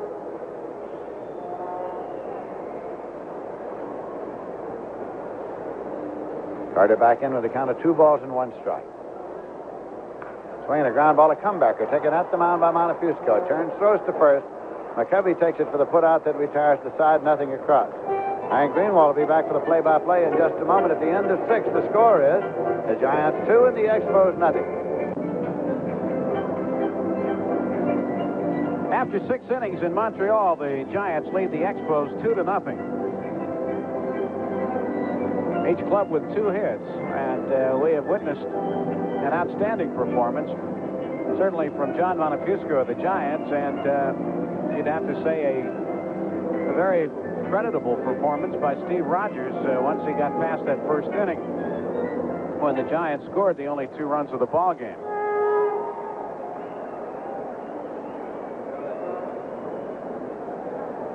In the 7th inning, Milt May is going to lead it off for the San Francisco Giants. May has been up twice. He grounded to second base and struck out. Montefiusco has struck out 10. Rogers has fanned 6. Rogers has walked 4 Giants, but he's allowed only 2 base hits. May, left-handed batter. Rogers throws, and May pushes a bunt up the third baseline. Mauka charges, comes up throwing, and to the stretching Cromartie, they get Milt May going up the line. So May tried to catch the Expos. I won't say napping. They don't really figure him to be bunting. They were playing him properly, but they tried to bunt on them and was thrown out. 5-3, 1 away here in the 7th inning, and the batter will be Johnny LeMaster. Dusty Baker hit his 2nd home run of the game in Philadelphia this afternoon with a man on in the 6th inning. It's at least 7-0. There's a ball hit off the glove of third baseman Mauka down into the corner in left field. LeMaster is streaking for second base, slides in ahead of the throw to second baseman Bernazard, and LeMaster has a double. He hit a high drive off of Mauka's glove. It rolled into foul territory past the Giants' dugout between there and the bullpen, and by the time Mauka could run it down, LeMaster has himself a 2-base hit. So the Giants get a runner to second base with 1 out here in the 7th inning. And the batter will be Montefiusco, who has struck out and grounded to first.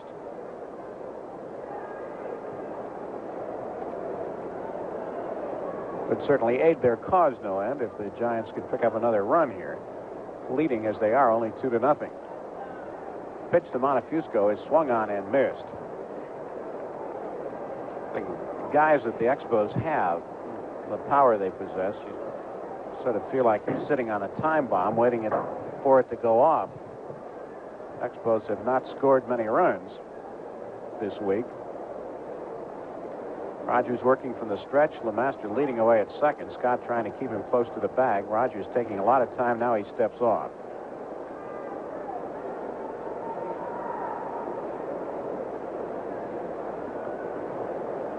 So we'll wait him out and see what happens here. Montefiusco steps back in the box. Again, a look back at second by Rogers, who throws, and it's a breaking pitch high and away.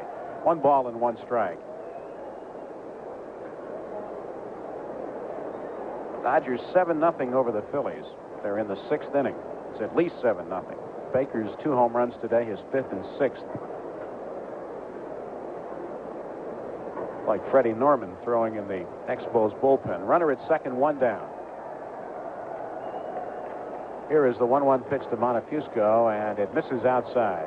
Rogers thought he might have had a bit of the corner with that one, but plate umpire Nick Colosi says no. Billy North waits on deck. Outfield shallow and around toward right. At least the center fielder Dawson is shading him that way. LaFleur is straight away in left field. Here is the pitch to Montefiusco, and it is popped up. fair territory. Mauka is calling, coming down between the mound and home plate, and the third baseman makes the catch. So Montefusco retired on a pop-up. There are two away. The runner remains at second base, and the batter will be Billy North. Well, this Bud's for all the folks out there in the bleachers, the folks who keep the outfielders entertained. Yep, that clean, crisp taste that says Budweiser. Giants and the Expos in the first game of a doubleheader here at Olympic Stadium. Giants leading 2-0, and Billy North stepping in. North has been called out on strikes twice today, 4 times in the last 2 games, and he has struck out 5 times in the last 2 games. Batting left-handed, and the pitch is hit back through the middle. That is going to go into center field, a base hit. LeMaster's around third. Dawson kicks the ball in center field. LeMaster scores standing up. The Giants have another run, lead it 3-0, and that's your Giants replay. Remember that play, and you could win $50 cash from your local J.C. Penney stores. Listen to Frank Dillon, friends, tomorrow morning on KNBR 68 between 6 and 10 a.m. That's tomorrow morning with Frank and Mike. Giants replay brought to you by your local Bay Area J.C. Penney stores. And remember, J.C. Penney is sponsoring T-Shirt Day at Candlestick Park on Sunday, June 22nd. Billy North rips one up the middle to score LeMaster from second base and make it a 3-0 ball game. Well, I'm sure that one felt good to Billy North, who has been struggling at the plate in this series. Giants have their 4th hit and their 3rd run, and the batter is Evans with the speedy North at first. Rogers steps off the mound, driving off the rubber, driving North back to the bag. North leads the Giants in stolen bases. He has stolen 7 times and has been caught twice. And again, he and Rogers bluffing each other. North bluffing towards second, not going. Rogers looking toward the plate, then stepping off the rubber. Now he comes set. North with a short lead. The pitch to Evans is hit foul past first base down the right field line. 0-1 the count to Darrell Evans. We're in the 7th inning of the first game of a doubleheader. The Giants now lead 3-0. Jumped out in front with 2 runs in the first inning, and they've added another here in the 7th. And all of their runs have been driven in after 2 men were out. Whitfield's double came with 2 outs. And the base hit by North here in the 7th inning, scoring LeMaster, came with 2 outs. Rogers looks at first, now throws over there, and North was not very far off the bag.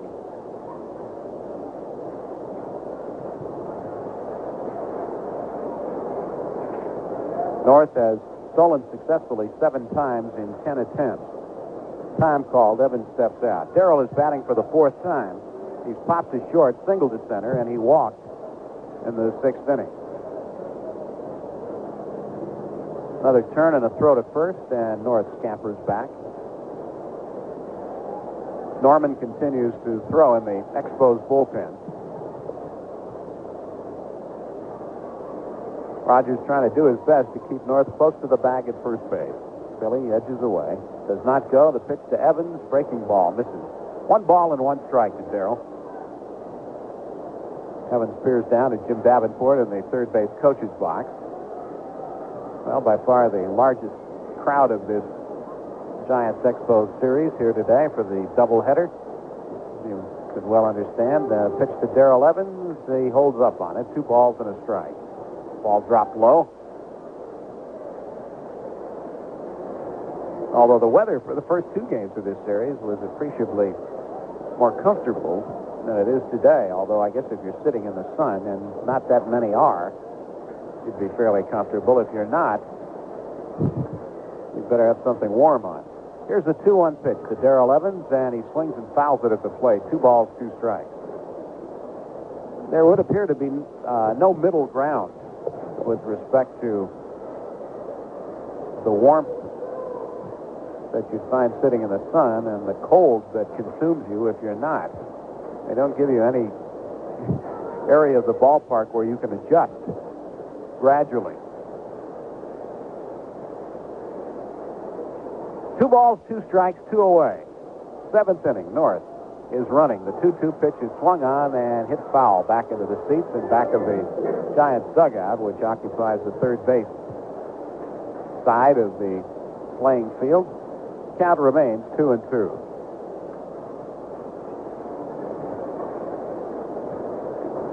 San Diego and the New York Mets going to the 8th inning are tied 3 apiece at New York. That's the first of a doubleheader. Cincinnati leads the Chicago Cubs 3-1 going to the 8th inning at Cincinnati in the first of 2. Cesar Geronimo homered in that game. Waiting for the 2-2 pitch now to Darrell Evans with North at first. He's not going, and the pitch is high, ball 3. 3 balls and 2 strikes. So the count is full now to Evans with a runner at first. Giants have scored a run here in the 7th inning and have increased their lead to 3-0 over the Expos.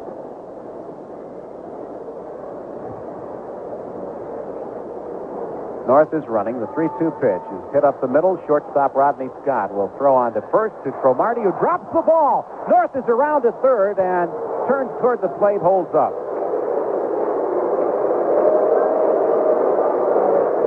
The ball was hit back through the middle. Scott was shading Evans toward the bag. Rodney Scott fielded it, threw on to first base. It appeared as if Cromartie dropped it. Now, it may have been a low throw. Cromartie reached down a little bit. And Evans is on at first. North continued all the way around to third. He was running on the pitch. Well, I guess they're debating against whom to charge the error, perhaps to Scott, perhaps to Cromartie. At any rate, Evans is on. It is an error on the first baseman, Cromartie. Here is the pitch to Jack Clark, breaking ball on the inside corner. So the error is charged to first baseman Warren Cromartie.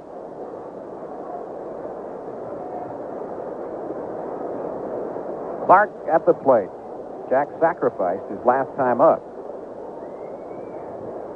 Runners with their lead. 0-1 pitch to Jack Clark, and check swing foul ball back into the seats, back of the first base dugout. Clark was at bat in the first game of this series in a bases loaded situation in the 8th inning, and hit a check swing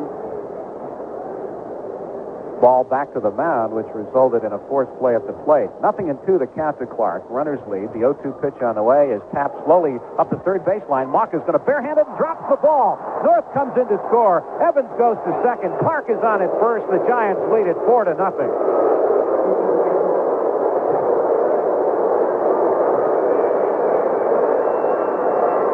They're going to score that as a base hit and a run batted in for Jack Clark. It did not look like that tough a ball to pick up. It might have been a tough throw for Mauka had he made the pickup, but it's academic. In trying to pick up the ball barehanded, he dropped it. So Clark gets a run batted in and an infield hit. Giants now with 5 hits, and the batter is Willie McCovey. So the Giants have done a lot of damage with 2 outs here in the 7th inning, scoring 2 runs. Here is the pitch to Willie Mack. He swings and hits one in the air to left field. Ron LaFleur circles and makes the catch, and the side is retired. But the Giants have picked up 2 more runs here in the 7th inning. There were 3 hits, there was 1 big error, and there were 2 runners left. And the score after 6.5 now reads the Giants 4 and the Expos nothing.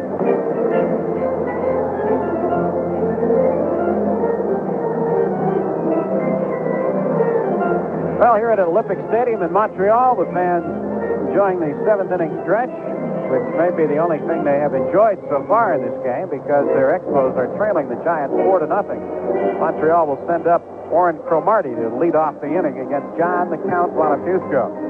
Now, don't forget, tickets for all future Giants games can be purchased at any of the following locations at the main box office in Candlestick from 9 a.m. to 5 p.m. Monday through Friday. Folks in the downtown area can stop in at 170 Grant Avenue in San Francisco from 9:30 to 5:30 Monday through Saturday. In the East Bay at Abro Sporting Goods, 1706 Franklin Street in Oakland, at all Macy's, Emporium, and Capwell stores in the Bay Area, at all Ticketron and Bass outlets. And remember that tickets can also be charged to your Visa or MasterCard by calling the Giants ticket phone at 467-8000, Monday through Friday from 9 until 5. Warren Cromartie leads it off. Bonifusco has struck out 10. He's walked 2, and the first pitch is high and away. It looked like it got away from the count. 1 ball, no strikes to Cromartie. He is lined to first and was called out on strikes. Left-handed hitter. Montefusco winds and throws, and this pitch is taken for a strike, which Cromartie was turning away from it.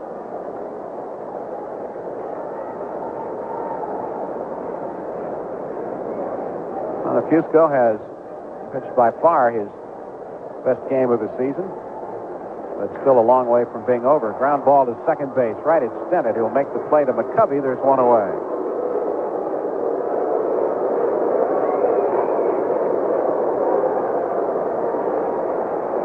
That'll bring up the third baseman, Ken Mauka.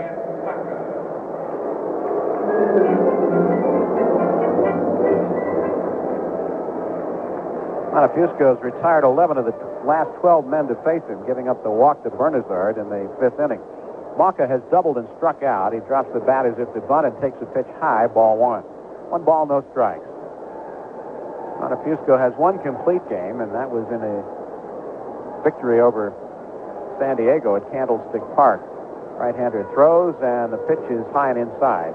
2 balls, no strikes to Ken Mauka. Padres picked up a run in the 8th inning. They are leading the Mets now 4-3, going to the bottom of the 8th at New York. John Curtis for San Diego.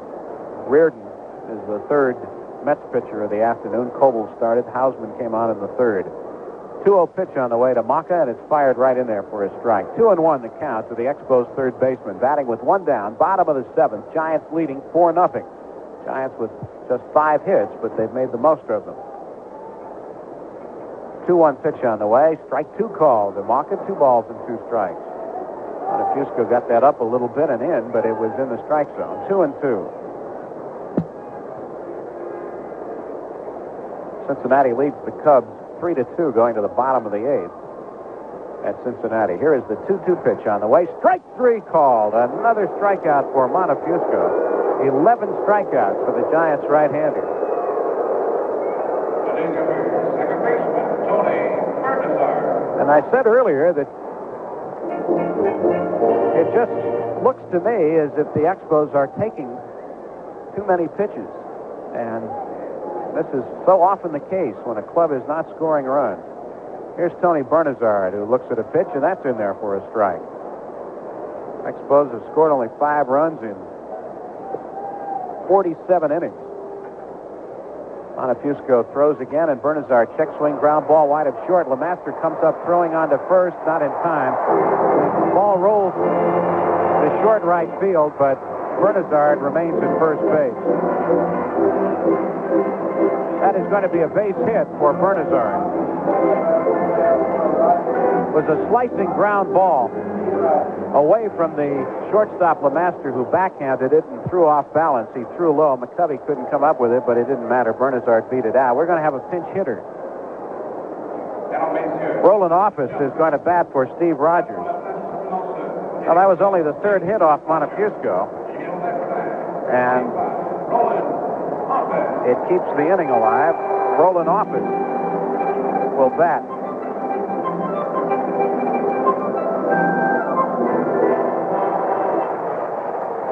So the former Atlanta Brave steps in to face John Montefusco. Steve Rogers went 7 innings today, giving up 5 hits, 4 runs, 3 of them earned.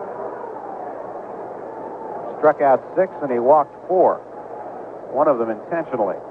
Office, a left-handed batter. Runner at first. Giants leading 4-0. We're in the bottom of the 7th. Montefusco throws, and Roland Office looks at a strike. Office has not played much with his ball club.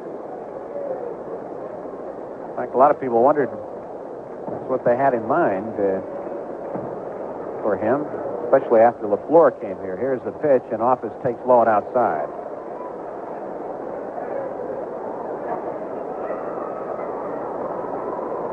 Office has batted only 10 times. He has 3 hits, 1 double and 1 triple among them. McCovey plays behind the runner, Bernazard, at first. Montefusco comes set. 1-1 pitch to Roland Office. Slider low and inside. 2 balls and 1 strike the count. Norman continues to throw in the Expos bullpen, and undoubtedly it will be he who comes on to pitch the 8th inning. 2 balls and 1 strike. The count to Roland Office. Evans even with a bag at third. The pitch is low. Ball 3. 3-1.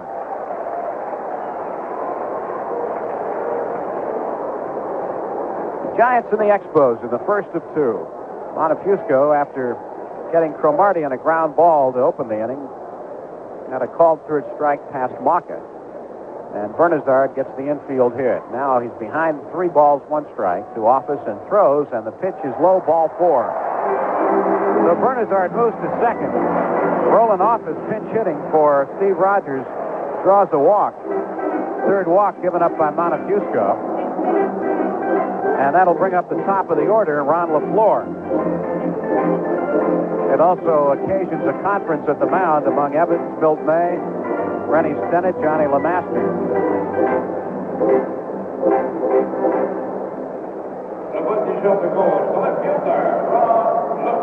Ron LaFleur is looking for his first hit of the afternoon. He has twice hit the ball in the air to center field, and on both occasions it's been caught by Billy North. And in between those trips to the plate, he also struck out. Batting here now with Bernazard at second and Office at first. 2 away, bottom of the 7th. Montefusco throws, and the pitch is in there for a strike.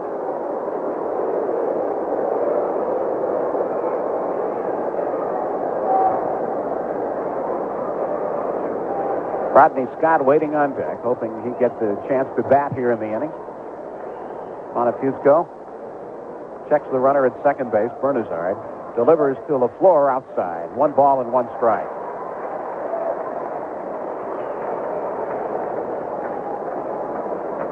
Expos managed to get 2 men on base in the 2nd inning with 2 outs. Montefusco struck out Rogers to end that threat. Now the 1-1 pitch on the way, and this is in the dirt. Scooped up by Milt May. 2 balls and 1 strike. Giants have some action going in their bullpen right now as Greg Minton begins heating up. Montefusco in trouble here in the 7th inning with runners at first and second. John is ready to work. 2-1 pitch on the way is swung on and hit in the air in the left center field. That is going to go all the way to the wall on 1 bounce. Bernazard scores. Office is around third. They're sending him on the way to third. It's LaFleur. He is safe at third as Evans can't hold on to the ball. The throw to third base looks like it might get LaFleur, but as he slid into third, the ball rolled out of Evans' glove. He was called safe by umpire Doug Harvey. 2 runs have scored. It is now a 4-2 ball game.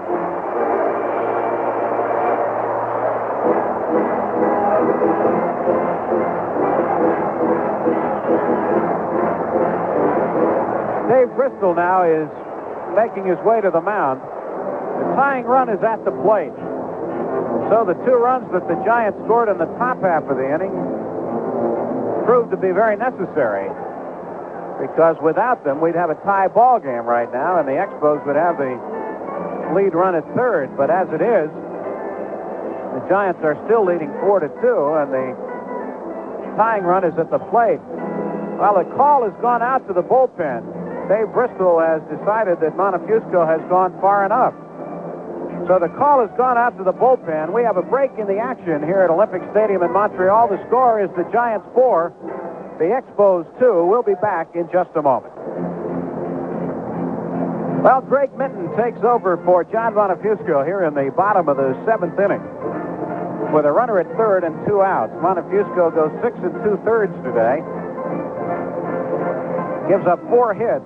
So far, he has allowed 2 runs. Struck out 11, and he walked 3.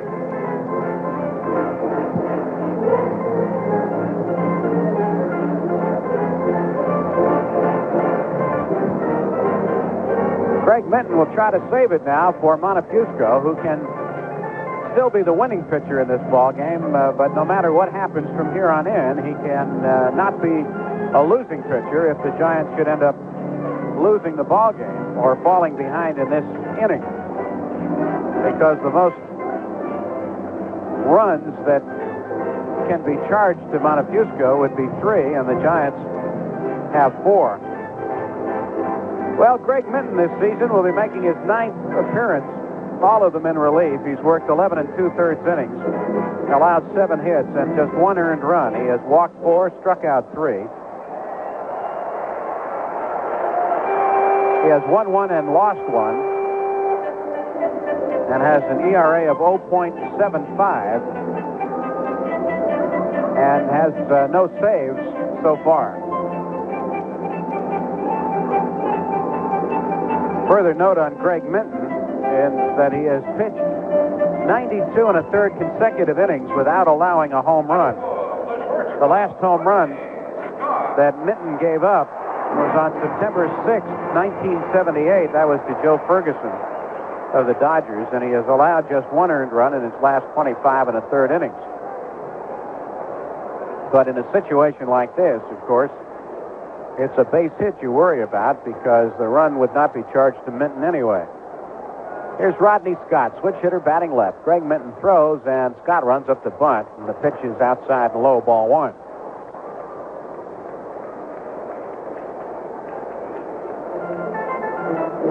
The only statistic that really matters in a case like this, where you come in with men on base, are base hits. Earned runs only matter if you pitch over, of course, a 2, 3, 4 innings. Minton looks at third, comes to the plate, and Scott takes a strike. 1 ball and 1 strike to count.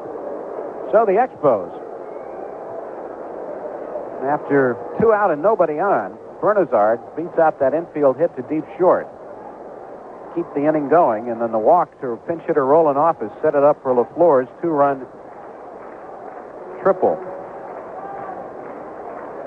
LaFleur runs down the line at third. The pitch to Scott is inside. It backs him away from the inside portion of the plate.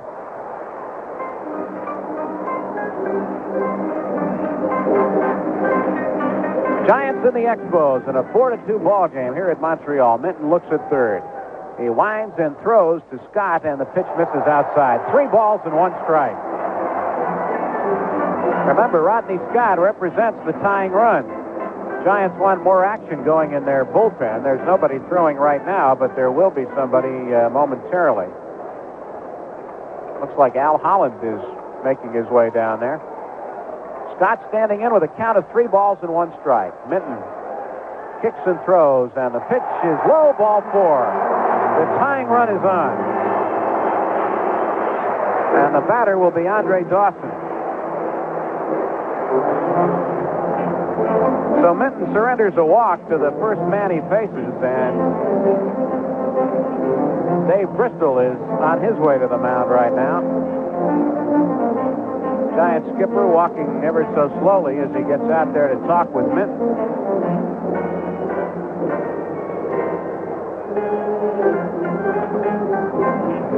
Would not appear as if he's going to make a move in this situation, except to try to encourage Minton to get the side out and get back in the dugout. Bristol now departs, but before he does, he has a look down at his bullpen where right-hander Randy Moffett and left-hander Al Holland are throwing. Andre Dawson is the batter. Dawson has been up 3 times. He singled, was hit with a pitch, and struck out. Expos have the tying run at first base in the person of the speedy Rodney Scott, who quite likely will be looking enviously at second base and wishing he were there. Minton looks back over his shoulder. Scott is going. The pitch is swung on and fouled at the plate. Well, no, he wasn't fouled. It was a swing and a miss, and Scott has stolen second base with no throw. The way May had responded, it appeared as if the ball was fouled straight down, but it was a swing and a miss. So Scott has stolen second base. Tying run now at second. Here's the 0-1 pitch to Dawson, and it comes in low. 1 ball and 1 strike.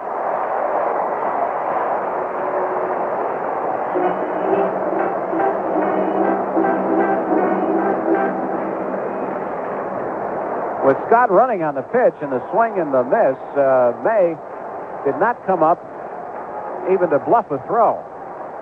Runners with their leads. The pitch to Dawson is swung on and grounded wide of third. Foul ball down the left field line. Hit the ball sharply, but he pulled it too much outside the line. 1 ball and 2 strikes the count to Dawson. So Scott makes second base with ease.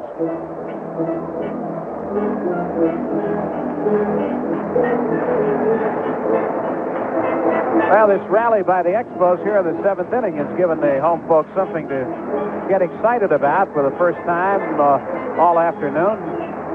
Montefusco certainly did nothing to excite them as he struck out 11 of their players, and they didn't like that at all.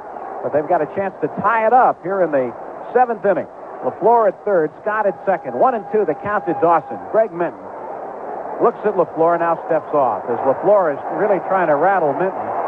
Evans is playing deep at third, which is what is giving LaFleur some leeway right now, but Giants are not concerned with LaFleur so much as they are with Scott, because Scott is the tying run. Now Milt May calls time and goes out to just make sure that his pitcher is not getting rattled out there by the antics of LaFleur at third.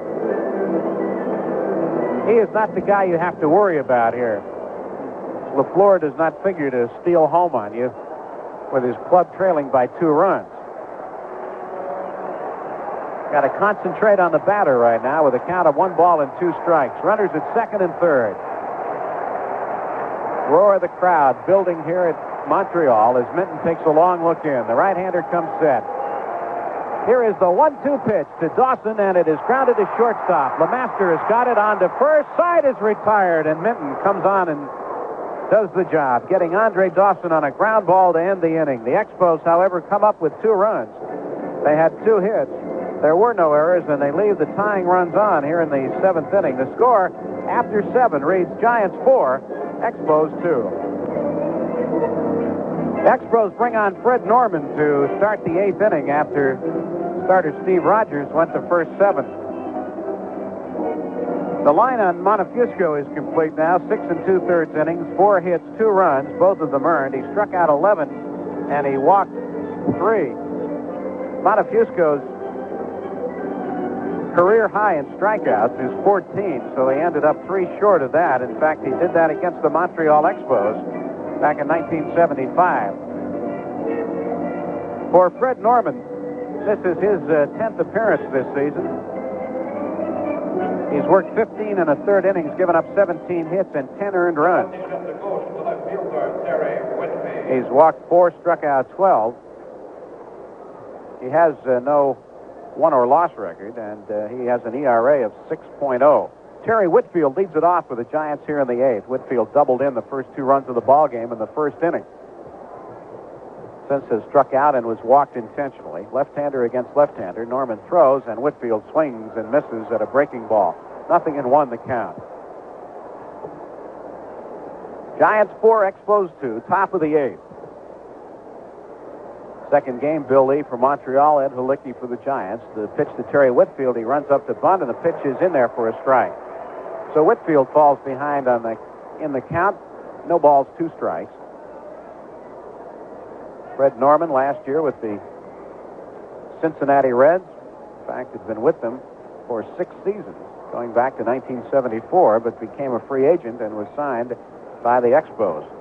Norman pitched 2/3 of an inning here yesterday, giving up a hit, striking out 1 and walking 1, and Whitfield falls out of the way of a high inside pitch. 1 ball and 2 strikes. Norman has been around.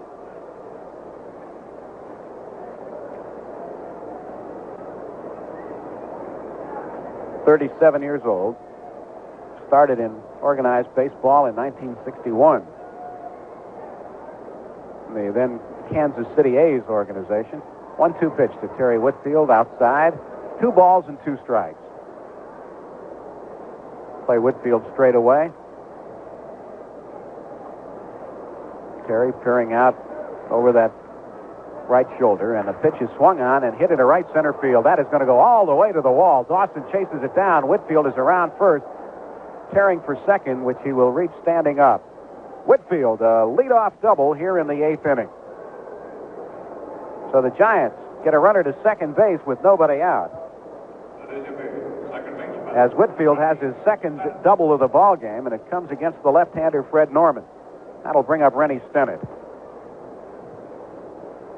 Well, as the Giants found out in the 7th inning, they can need all the runs they can get. Leading 2-0, they picked up 2 more to take a 4-0 lead, only to see the Expos break a drought and come up with 2 runs in the bottom half of the inning. Whitfield at second. Stennett will try to move that runner over.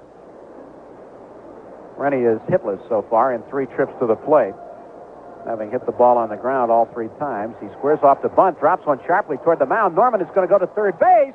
Safe at third is Whitfield as he beats the throw, sliding around the tag by Mauka. Mauka looked like he was playing. He took that throw in front of the bag. Whitfield seemed to go behind him. So they don't get anybody. Stennett credited with a sacrifice. It's a fielder's choice on the part of Norman. And the Giants have runners at first and third. Milt May was scheduled to be the hitter, but Larry Herndon is coming out instead as the Giant skipper Dave Bristol wants to get a right-hand batter up against the left-hander Norman. There is no one throwing in the Expo bullpen, so don't look for Dick Williams to make a pitching change under these conditions because he has no one warming up. So here in the 8th inning, the Giants have runners at first and third and nobody out.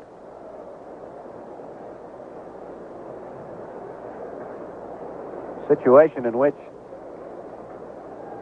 you have to score a run. Doesn't mean you will. But if you're going to win ball games, you've got to score in situations like this. Now Sosa has begun to... Let me check. See who that is. It may not be Sosa. There is a right-hander throwing. Here is the pitch to Herndon, who swings and misses. Might be Dale Murray. I believe that's who it is. They reach over and get Lindsay's binoculars here. That is Dale Murray, a right-hander, in the Expo bullpen. The count to Herndon, no balls and a strike. Larry batting .246. Has 16 hits this year. Runners with their leads, and the pitch to Herndon floats high and outside. Ball 1. 1 ball and 1 strike.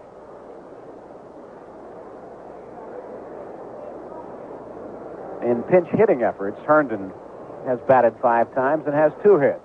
Whitfield at third, Stennett at first. Norman with a move to first base, and Stennett gets back. Shortstop and second baseman are playing up. About halfway. Runners with their leads, and now another throw to first, and Norman appeared to throw that ball low to Cromartie at first base. Whitfield led off the inning with a double to right center field between Valentine and Dawson, going all the way to the wall, and then with Stennett bunting. Fred Norman came down off the mound and tried to get him at third and didn't. Here is the pitch to Larry Herndon, and it hits him on the fist and fouled back into the seats. Ball was riding inside to Herndon, who tried to pull out of the way of the ball, but it hit off the handle of the bat. 1 ball and 2 strikes. The thing Norman would like to accomplish in this situation is to strike Herndon out and then set things up for the double play. Herndon has struck out 10 times, 65 at bats. So you can figure that one out. About 1 every 6.5 trips to the plate. The Giants are hoping this isn't one of them. Here is the 1-2 pitch to Herndon. He swings and misses strike 3. Well, that's exactly what happened. Herndon down on strikes. And the batter will be Johnny LeMaster. Well, that one hurts for a lot of reasons, one of which is that Herndon was a pinch hitter in that situation. And, of course, with a runner at third and nobody out, you're looking for the fly ball. Also hurts from the standpoint that you had the percentages in your favor with the right-handed batter against the left-handed pitcher. LeMaster has 1 hit in 3 trips. He hit a drive off the glove of third baseman Mauka down the left field line for 2 bases his last time up. Now Dick Williams has called time and is headed for the mound. And he's going to go to the bullpen. Well, he was waiting for Murray to get some more time to warm up, apparently, because they let LeMaster get to the plate after Herndon had headed back to the dugout, and rather than making his move immediately, Dick Williams was going to kill a little bit of time, wait for LeMaster to get set, and then come in and make a pitching change. So that's exactly what we have, and Fred Norman is through for this ball game after striking out Herndon. So Norman goes 1/3 of an inning, giving up one hit. He's responsible for the runners on base. He struck out one and walked none. And right-hander Dale Murray makes his way in from the bullpen.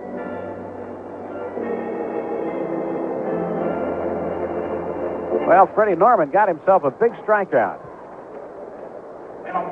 Ladies and gentlemen, once again, we now go base Expo, now pitching for the Expos, middle left, number 29, Dale Murray. Well, looking at the Giants roster right now, having started Whitfield, there is no left-hand hitter available if the Giants wanted to put up a left-handed batter for LeMaster in this situation. Starting Whitfield and Milt May, he had his left-handed batters in the ball game. Roger Metzger, of course, could swing from either side of the plate, but it is likely in this case that LeMaster will stay in and bat. Dale Murray, the third Expo pitcher of the afternoon, is making his 7th appearance of the season, all of them in relief. He's pitched 11 in the third innings, given up 17 hits and 6 earned runs. He's thrown 2 home run balls. He's walked 3, struck out 4. Does not have a save.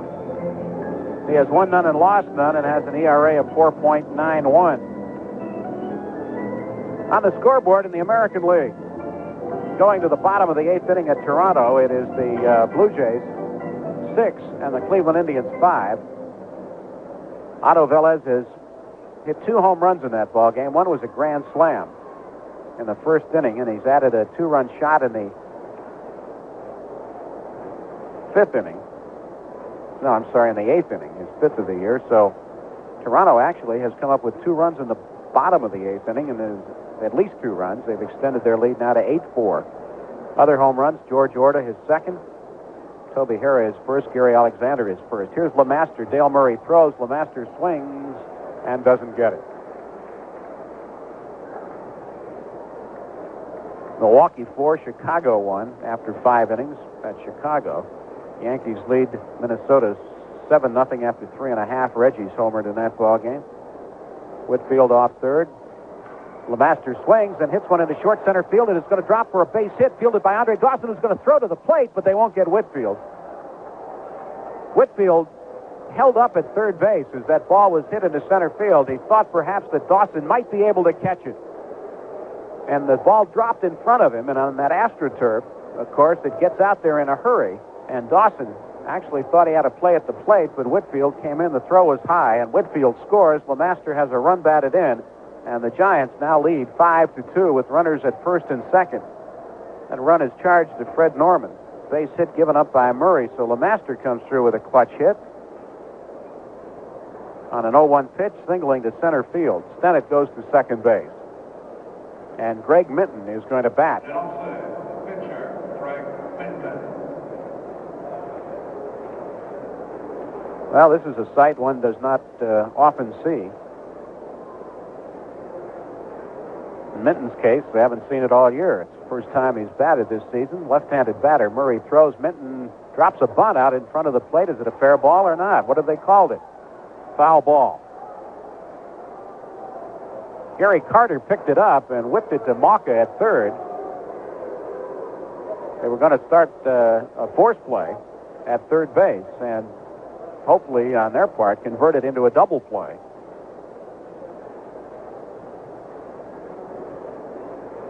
Certainly had Carter confused, and as he thought there was an out recorded at third base before any foul designation was recorded. Runners lead away. Stennett off second. Minton takes a pitch high and inside, attempting to bunt. Carter came up bluffing, looking to second base to keep Stennett closer to the bag. So the Giants with runners at first and second here in the 8th inning. Minton with a count of a ball and a strike. 1 out. See if Minton is still bunting. Look back. He squares off and bunts it foul again. 1 ball and 2 strikes. Left-hander Woody Fryman is throwing in the Montreal bullpen. Giants 5, Expos 2. John Montefusco started. Got into trouble in the 7th inning. Minton came on to bail him out after 2 runs scored. Minton standing in with a count of a ball and 2 strikes. Here is the 1-2 pitch, and it's inside. He squared off to bunt again. Pulled his bat back at the last moment. 2-2 the count. Giant base runners at first and second. Whitfield led off the inning with a double to right center field. Then got to third on a sacrifice fielder's choice in which the Expos tried to get Whitfield at third and missed. Minton bunts the ball foul. He is out on strikes. Greg Minton strikes out, attempting to bunt. So Dale Murray chalks up his first strikeout. Been a lot of them today. 11 by Montefusco. Expo pitching has struck out 8 Giants. 19 batters have been retired on strikes. And here's Billy North. He's been a strikeout victim twice today. But his last time up, he ripped a single into center field to drive in a run, scoring LeMaster in the 7th inning after John had doubled.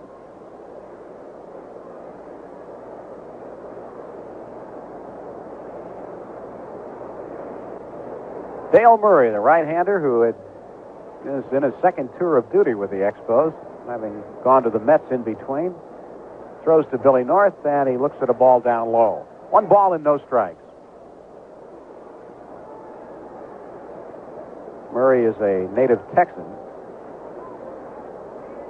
Is 41 and 36 lifetime in the major leagues. Had a brief tour of duty at Cincinnati in '77, where he won 7 and lost 2. Stennett walks off second, LeMaster off first.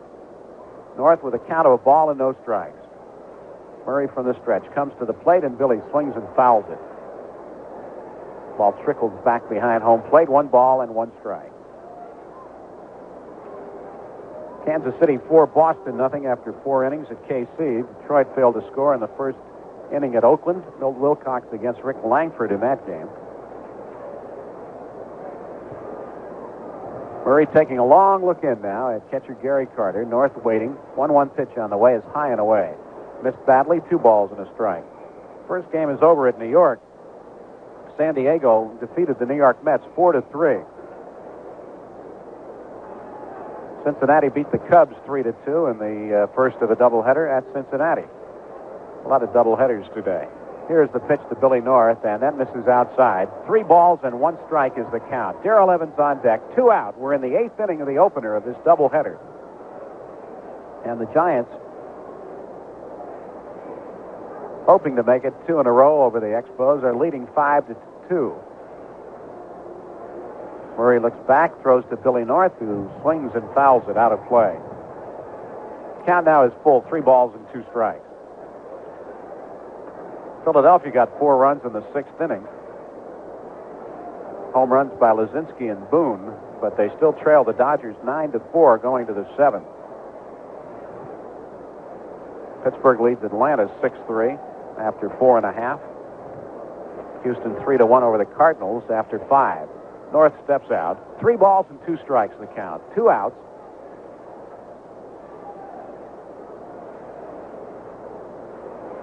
Base runners will be moving. Stennett walking off second base. Now they go. The pitch to North is low, ball 4. The bases are loaded. Billy North coaxes a walk out of Dale Murray. That sends Stennett to third. It sends LeMaster to second. It sends Dick Williams to the mound. And it sends Murray to the showers. Didn't think that many things could happen on ball 4. So the call has gone out to the bullpen. Where have you heard that before? Heard that frequently in this inning. Darrell Evans is making his way to the plate, and Woody Fryman is going to be the batter, the new pitcher, rather, for the Montreal Expos. So Murray faces 3 batters in all. LeMaster gets a base hit. He strikes out Minton attempting to bunt, and he walks Billy North.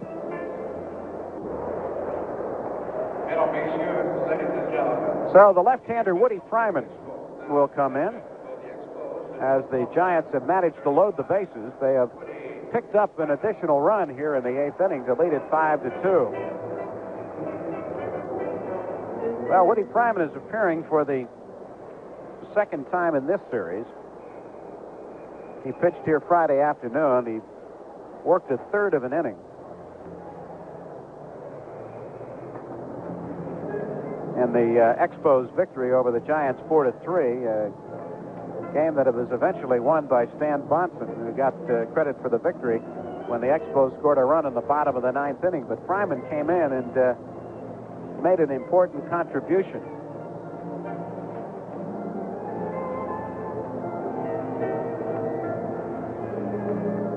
And he takes over here with the bases loaded and 2 outs. 39-year-old left-hander, at least 39. Lindsay was saying the other day, nobody's quite sure just how old he is. And he's appearing in his 8th ball game this year, but he has worked only 3 2/3 innings, given up 6 hits. He is 0-1, but he has 2 saves. So the Giants jumped out in front 2-0 this afternoon with 2 out and nobody on in the first inning. Jack Clark and Willie McCovey were issued back-to-back walks by starter Steve Rogers, and then Terry Whitfield scored both of them, hitting a 3-2 pitch all the way to the wall in right center field. Stayed 2-0 until the 7th, when the Giants added 2 more. A double by LeMaster, a single by Billy North. Jack Clark's infield hit scored the second run. Here is the pitch to Darrell Evans, who swings and misses at Woody Fryman's first offering. After the Giants went on top 4-0, the Expos came back. Base hit by Bernazard, a walk to Office, and a 2-run double by Ron LaFleur. Stennett at third, LeMaster at second, North at first. 0-1 the count to Darrell Evans. Whitfield came bluffing down the line at third, but time was out as Evans had stepped out to get something out of his eye. Fryman from the full windup throws to Darrell Evans, high and inside. Did it hit him? I believe it did. Evans is hit with the pitch. As he fell away from it, it looked like it may have hit him on the shoulder. Associate trainer Perry Archibald is out to look at Darrell Evans. He's holding his wrist. It appears now to have hit him in the area of the wrist, but the Giants get another run as Woody Fryman comes in with the bases loaded and hits Darrell Evans with a pitch. Tough way to get an RBI, but if I know ball players, they'll take them any way they can get them. Stennett comes in to score from third base.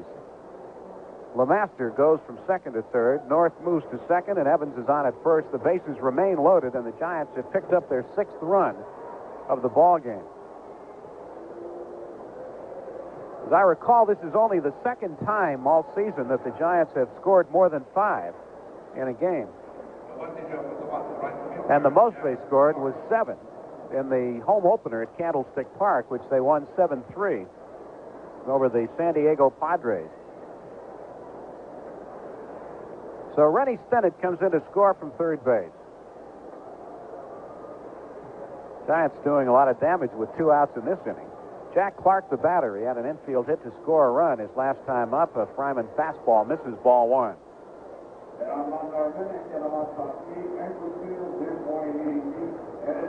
The windup in the pitch to Jack Clark is hit in the air down the left field line. It's going to go all the way to the wall. LeMaster is in to score. Billy North comes in to score. Evans goes into third. Clark goes into second. It's a double. 2 more runs are home. The Giants lead it 8-2. Jack Clark ripped one all the way to the wall. A line drive on 1 hop. So the Giants come up with 4 big ones here in the 8th inning. 3rd run batted into the afternoon for Clark.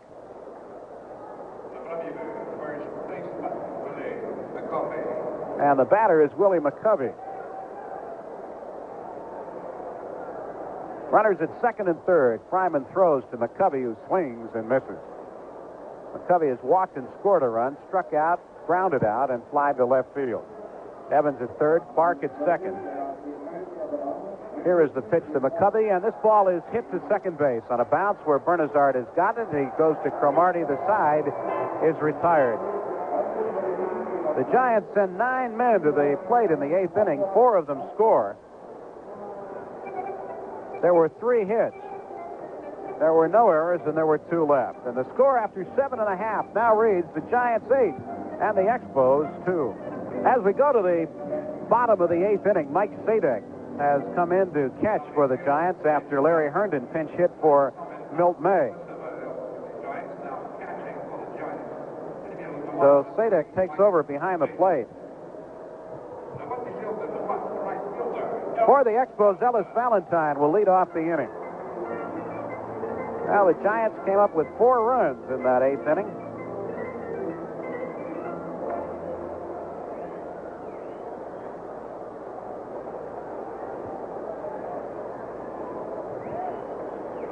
Terry Whitfield starting it all off with that double.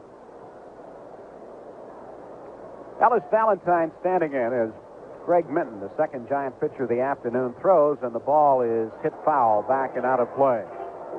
Whitfield doubled to lead it off. Stennett tried to bunt him over, but Freddie Norman threw the ball to third base and was too late to get Whitfield. There were runners at first and third. Larry Herndon then struck out. Johnny LeMaster came through with a base hit to score Whitfield. Minton kicks and throws, and the ball is hit sharply to LeMaster, who stays down on it, comes up throwing to first to McCovey for the out. 1 away. Valentine out 6-3, and the batter will be Gary Carter. With runners at first and second, Greg Minton attempting to bunt, struck out. Bill North walked to load the bases. Woody Fryman came in to pitch to Darrell Evans and hit Evans with a pitch, forcing home Stennett with the second run of the inning. And then with runners at second and third, Jack Clark doubled to drive home North and LeMaster. Gary Carter, the batter, is 0 for 3. Greg Minton throws, and the ball is hit into left center field. That is going to drop for a base hit. Backhanded by Billy North, who throws all the way back to first base to McCovey. Carter had taken a big turn around the bag, and Billy North tried to catch him napping by uncorking a long throw to McCovey at first base. So Gary Carter has a base hit. That is only the 5th for the Expos this afternoon, and the batter will be Warren Cromartie. Expos playing without third baseman Larry Parrish, who was hit with a pitch yesterday, and although x-rays of his wrist proved negative, he is going to miss 2 or 3 days. Evans playing up at third. McCovey behind the runner at first. The pitch to Cromartie is high, ball 1. Cromartie lined to first. He was called out on strikes and grounded to second base. Bottom of the 8th inning. Giants 8 runs, 8 hits. Expos 2 runs, 5 hits. Minton over the shoulder look at first. Comes to Cromartie, who swings and hits it back to Minton. He goes to LeMaster on one bounce for the first out. Back to McCovey, not in time. So they get the lead runner, Gary Carter, at second base. That was not a particularly good throw on the part of Greg Minton, but LeMaster made a fine play. That's a tough play to make with a runner bearing down on you, and LeMaster hung in there, standing there at second base, waiting a throw and waiting the arrival of a runner at the same time, and the throw is low.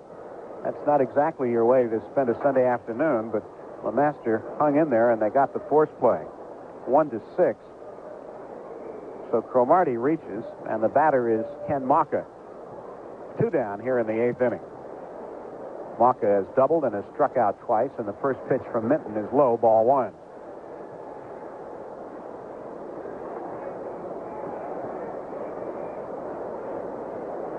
Bernazard waits on deck.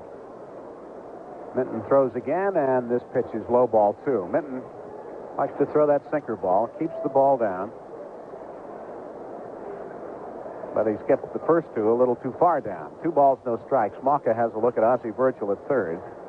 Let's see if he'll be taking on this one. Runner at first base and 2 away. Cromartie with a short lead off first. Here is the 2-0 pitch, and it's down the middle for a strike. 2 balls, 1 strike, the count now to Ken Maka. Outfield straightaway on this right-handed batter. Stan Bonson now loosens up in the Expo bullpen. Here is the 2-1 pitch on the way, and it is hit back through the middle into center field. That is going to be a base hit for Mauka. Down to second base goes Cromartie, where he stops. And the Expos have runners at first and second. So 2 hits off of Minton now, and 6 for the ball game. And the batter is Tony Bernazard.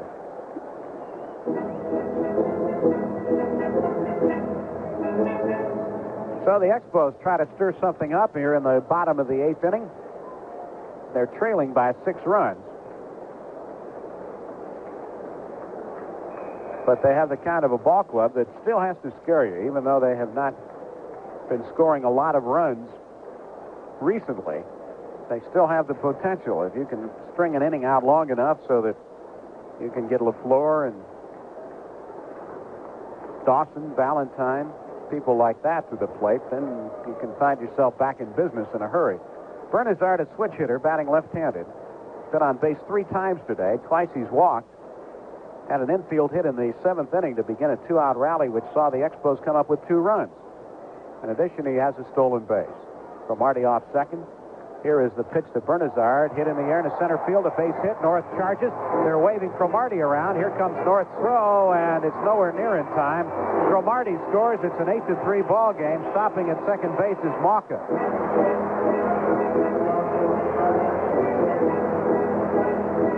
So Bernazard rips one into center field to drive home Warren Cromartie from second base.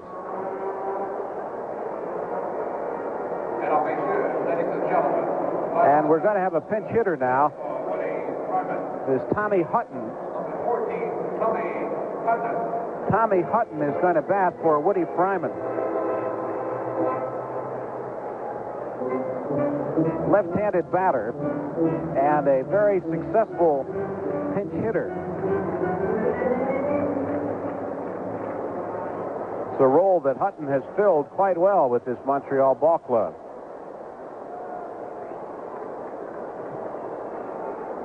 Guy who swings the bat well. Minton looks back at second, and the pitch to Tommy Hutton is low and outside, ball 1.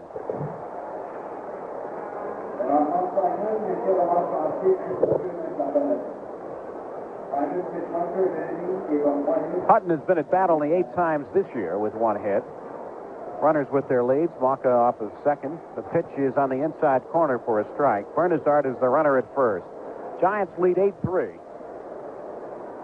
We're in the bottom of the 8th inning. Left-hander Al Holland, right-hander Randy Moffett throw in the Giants bullpen. There are 2 out. Here is the pitch to Hutton, who swings and hits it to second base. Bennett has got it on to McCovey, and the side is retired. But the Expos pick up 1 run. They had 3 hits. There were no errors, and 2 were left. And we're going to the 9th inning with the score. The Giants 8 and the Expos 3.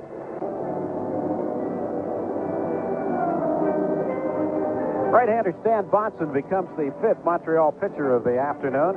We're only in the first game of this doubleheader. Rogers started. Norman, Murray, Fryman all in the 8th inning, and Bonson comes out now to pitch the 9th. Stan is in his 9th ball game. He's worked 16 innings, given up 11 hits and 1 earned run. Walked 4, struck out 4. He has won 1 and lost 1. He has no saves and an ERA of 0.56. And as much as the Giants batted around in the 8th inning, the guy who started it all off with that double will lead off for the Giants again. That's Terry Whitfield. Terry is 2 for 3 this afternoon. He has 2 runs batted in and has scored a run.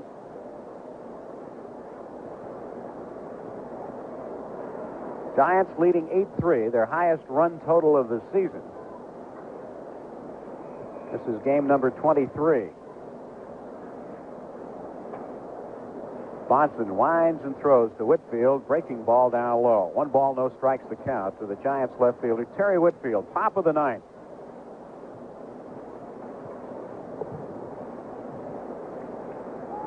Bonson throws again. Whitfield swings and fouls 1 back.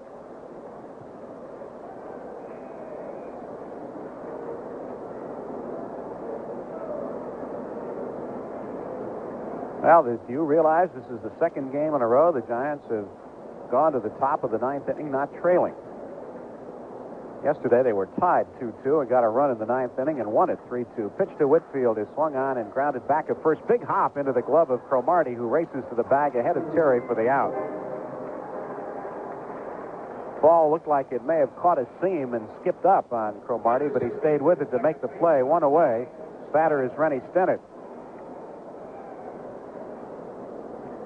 Say, did you know that Chevy is building more small Chevys than ever before? That means getting a Chevette may never be easier than right now.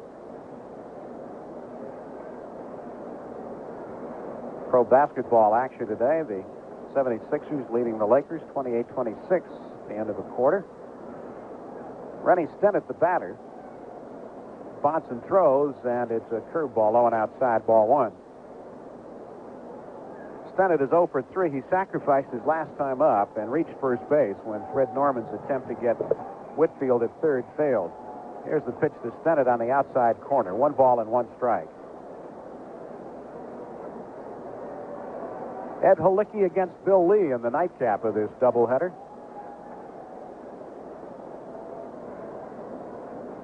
Bonson into the windup, and the 1-1 pitch on the way comes in high to Stennett. 2 balls and 1 strike. Bonson, another well-seasoned veteran of this Montreal pitching staff. The Yankees, the White Sox, Oakland, and now the Expos. Stennett swings and fouls one back. Be out of play.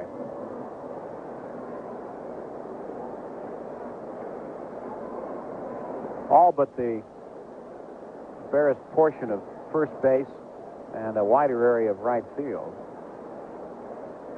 in the shadows now.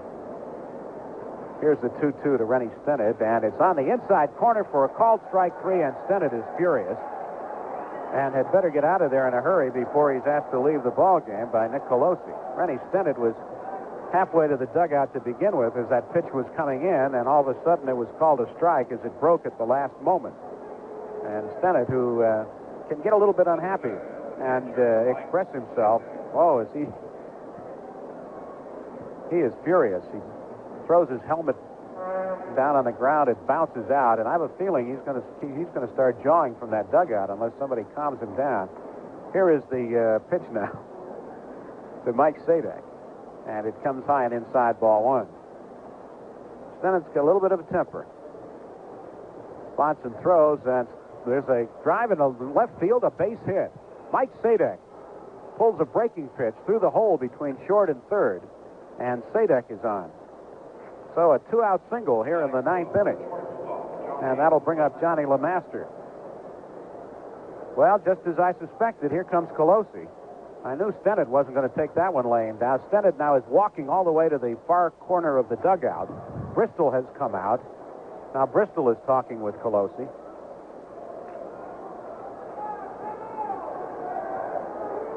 Maybe Bristol is trying to tell him it was somebody else. If that's what he's trying to tell him, I'm not sure I'd believe it. Well, that base hit for Mike Sadek was his first this season. He had been up only 3 times. That was his third at bat. Johnny LeMaster at the plate, and the pitch to LeMaster is swung on and popped up. I'm not sure this one's ever coming down. Gary Carter has finally found it right at home plate in foul territory, makes the catch. That is about as straight a pop-up as you can possibly hit. LeMaster didn't move out of the batter's box and came very close to interfering with Gary Carter, and I think they were talking about that after Carter made the catch. At any rate, he's out. No runs, a hit, no errors, and 1 left. We're going to the bottom of the ninth with the Giants leading the Expos 8-3. An important product bulletin from Chevron USA. Chevron's Well, we're going to the bottom of the ninth inning here at Montreal. The Expos are going to need 5 runs to tie this one up. Craig Minton will try to make sure that doesn't happen, and to tell you what does transpire, here again is Lindsey Nelson. All right, Hank Greenwald, as we go to the bottom half of the ninth inning, the Expos come up here at the top of their batting order. Ron LaFleur will lead it out. LaFleur had a big triple to drive in 2 runs on the bottom of the 7th inning for the Montreal Expos. Greg Minton came into the ballgame shortly thereafter. Montefusco worked the first 6 2/3, charged with 2 runs on 4 hits.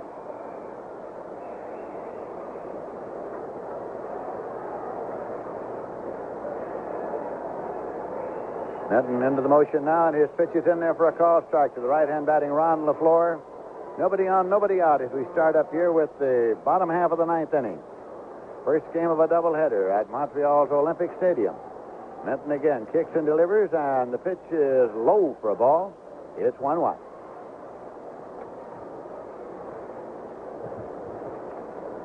LaFleur stepped out. He comes right back in. Swings the bat loosely a time or two. Rodney Scott's waiting on deck, and here's the pitch. It is off the outside corner, and it's 2 balls and 1 strike now to LaFleur.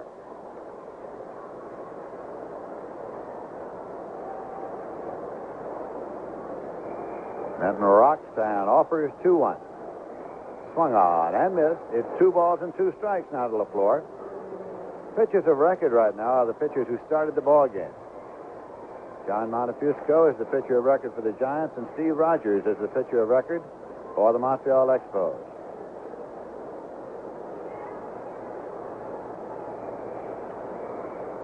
Here is the 2-2, and it is in there for a call, strike 3.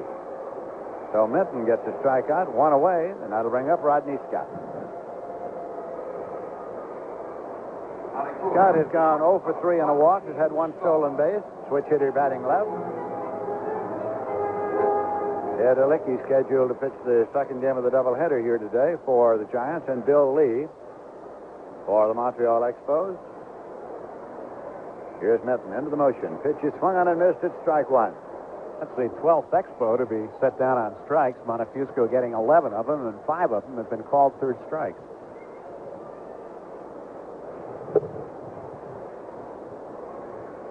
Count of strike 1.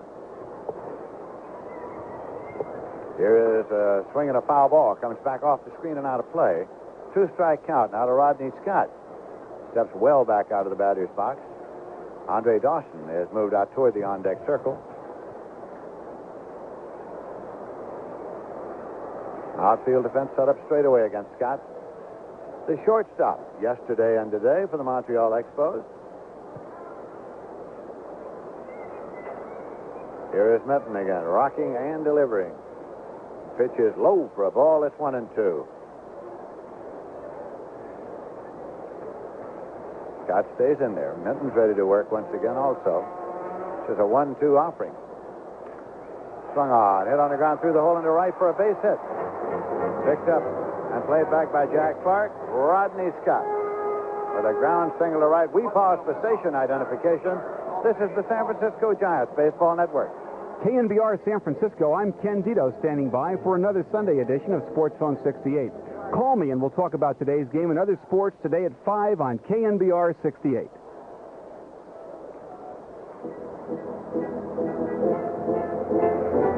This is Lindsey Nelson with Hank Greenwald. We're at Olympic Stadium in Montreal. Giants are leading the Expos in the first game of a doubleheader by a score of 8-3. Montreal's batting the bottom half of the 9th inning. 1 man out with a runner at first, and Andre Dawson is at the plate. Here is a swing and a miss. It's strike 1.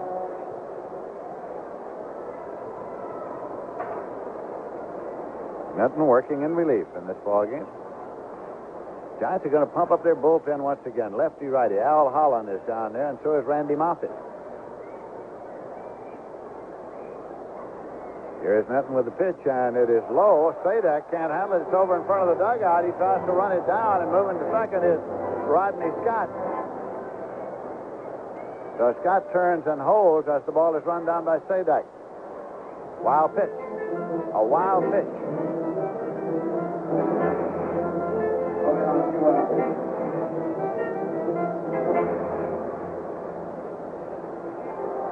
That runs the count out to 1-1 now to Andre Dawson.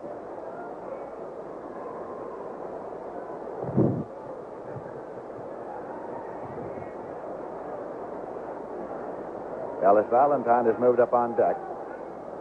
Scott leads at second. Minton works off the stretch with a 1-1. Swung on and hit deep to center field, and Billy North goes back to the track, reaches up and drops the ball now. Scott tags and moves on to second, and what's the call going to be? What's the call going to be? Doug Harvey is indicating a call to the plate umpire, and we have confusion now. Dawson went to first and left as Billy North dropped the ball. So had that been the ruling that he dropped it, the Giants would have a play on Scott, who had tagged and moved on around third. So now here comes Dick Williams. If the call is that he caught it, then there'll be 2 men out, and Scott will be at third base, having tagged and moved over afterwards. Dick Williams now pleads his case to Doug Harvey. If the call is that he held it long enough for the put-out to be accomplished, then there'll be 2 men out and a runner at third, and that's the call that they're making. They're making the call that Billy North held it long enough. He went around across the warning track, was trying to pull it out of his glove and drop the ball. So Doug Harvey says the batter is out. That's Andre Dawson, who now is repairing to the dugout. Scott tagged at second, moved over after the catch. 2 men are out. That'll bring up Ellis Valentine. If the ruling had been that the ball was in play and that he had dropped it, then the Giants would have had a forced play, or rather an appeal play at second base on Scott. They're going to try the appeal play anyway to see if he left too soon. So there goes the throw to second to Stint. It's safe, says the call there. That's just a safety first move. They made the appeal play at second because already Dawson had been called out. They wanted to check and see if Scott left too soon, but he had tagged. Now Valentine is in and waiting. 2 men out, runner at third. Giants lead by a score of 8-3. And the pitch swung on, and it's a ground ball base hit down the line and left. It scores Scott. Valentine is coasting around first on his way to second. He has a double and a run batted in, and it's 8-4. That will bring up Gary Carter.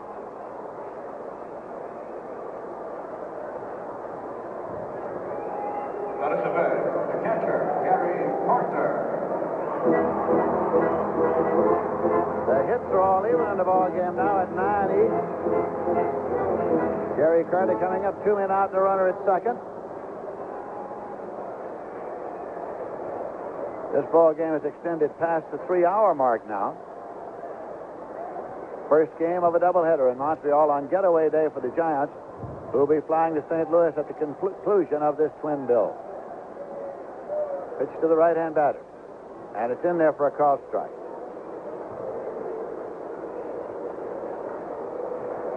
Gary Carter 1 for 4.